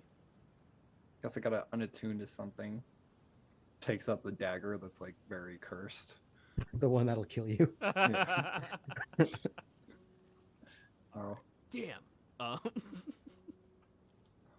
Well, given all the scenarios you described, I'd love to go check out what's in the middle of that, rift thing. Sounds like it could be something evil or whatever, but we're proven against the wyverns, so that one's got my vote. Maybe you guys just fly the ship lower. I don't know. At night, yeah. I vote fly. I like flying. I vote basilisks. Basilisk day flying at night. Wait, what if Clover makes us disguised as not basilisks, wyverns already on the ship? Then the other wyverns won't bother because we're already here. I mean, they're pretty territorial. They'll still fucking rip her throat out. I think that's most likely. Mm.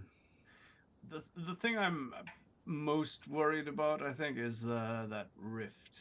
I'm not.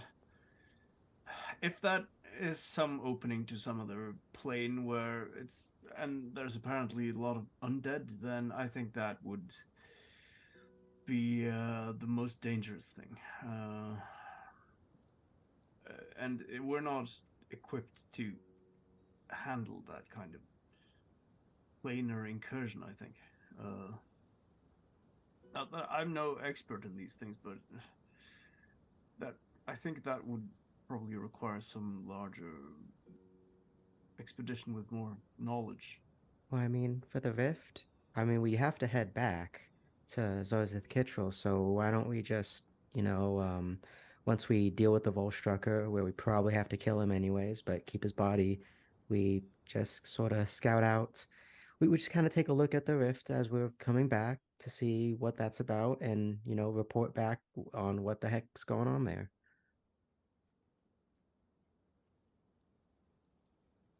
Right. Alrighty. Well, I think our main focus should be to get to the Volstrucker without alerting him, hopefully.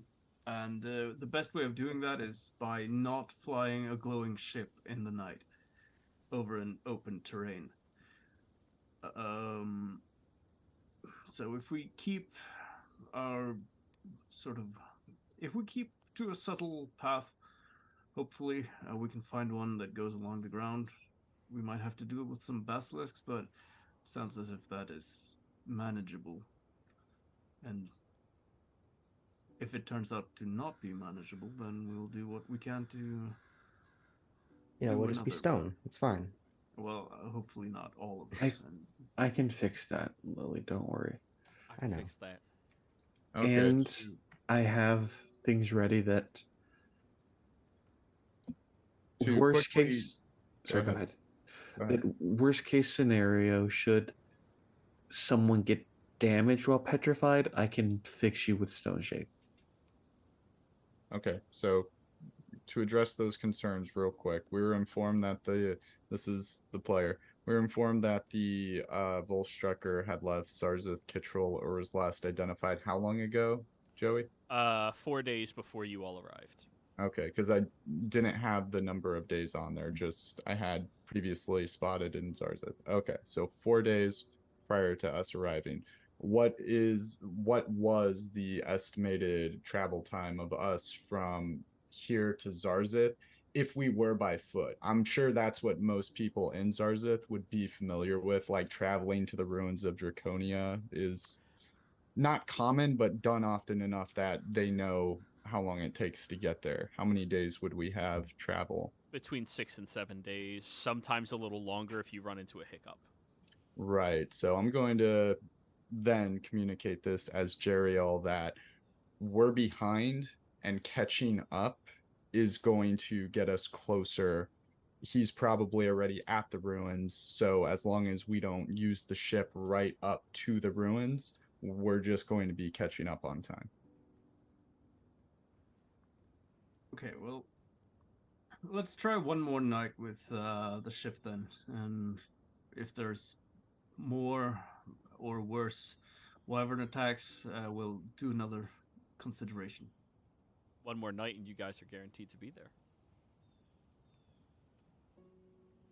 Oh, if we're getting there in one night with the ghost ship, obviously the intent then is that we would stop partially before that, so we're not spotted from the ruins themselves. Okay. So maybe a half night then, and we hope the rest of it. Something like that. Alrighty Before- then. If we're only taking half night, if that's the case, real quick, do we want to arrive at the ruins in the dead of night and possibly get him while he's asleep, or do we want to get there in the morning? We'll figure that out later. Let's go. All right. So, you're going to be walking the Basilisk route during the day today, and then at night get on the ghost ship, stop partial way to the ruins as close as you can get while being outside of the view of it, so that you can trot in there at some point in the middle of the night or early morning, and then get to hopefully your target and find out where they are. Sounds good? Yep. All right. Yep. Then we will do that all next week, everybody.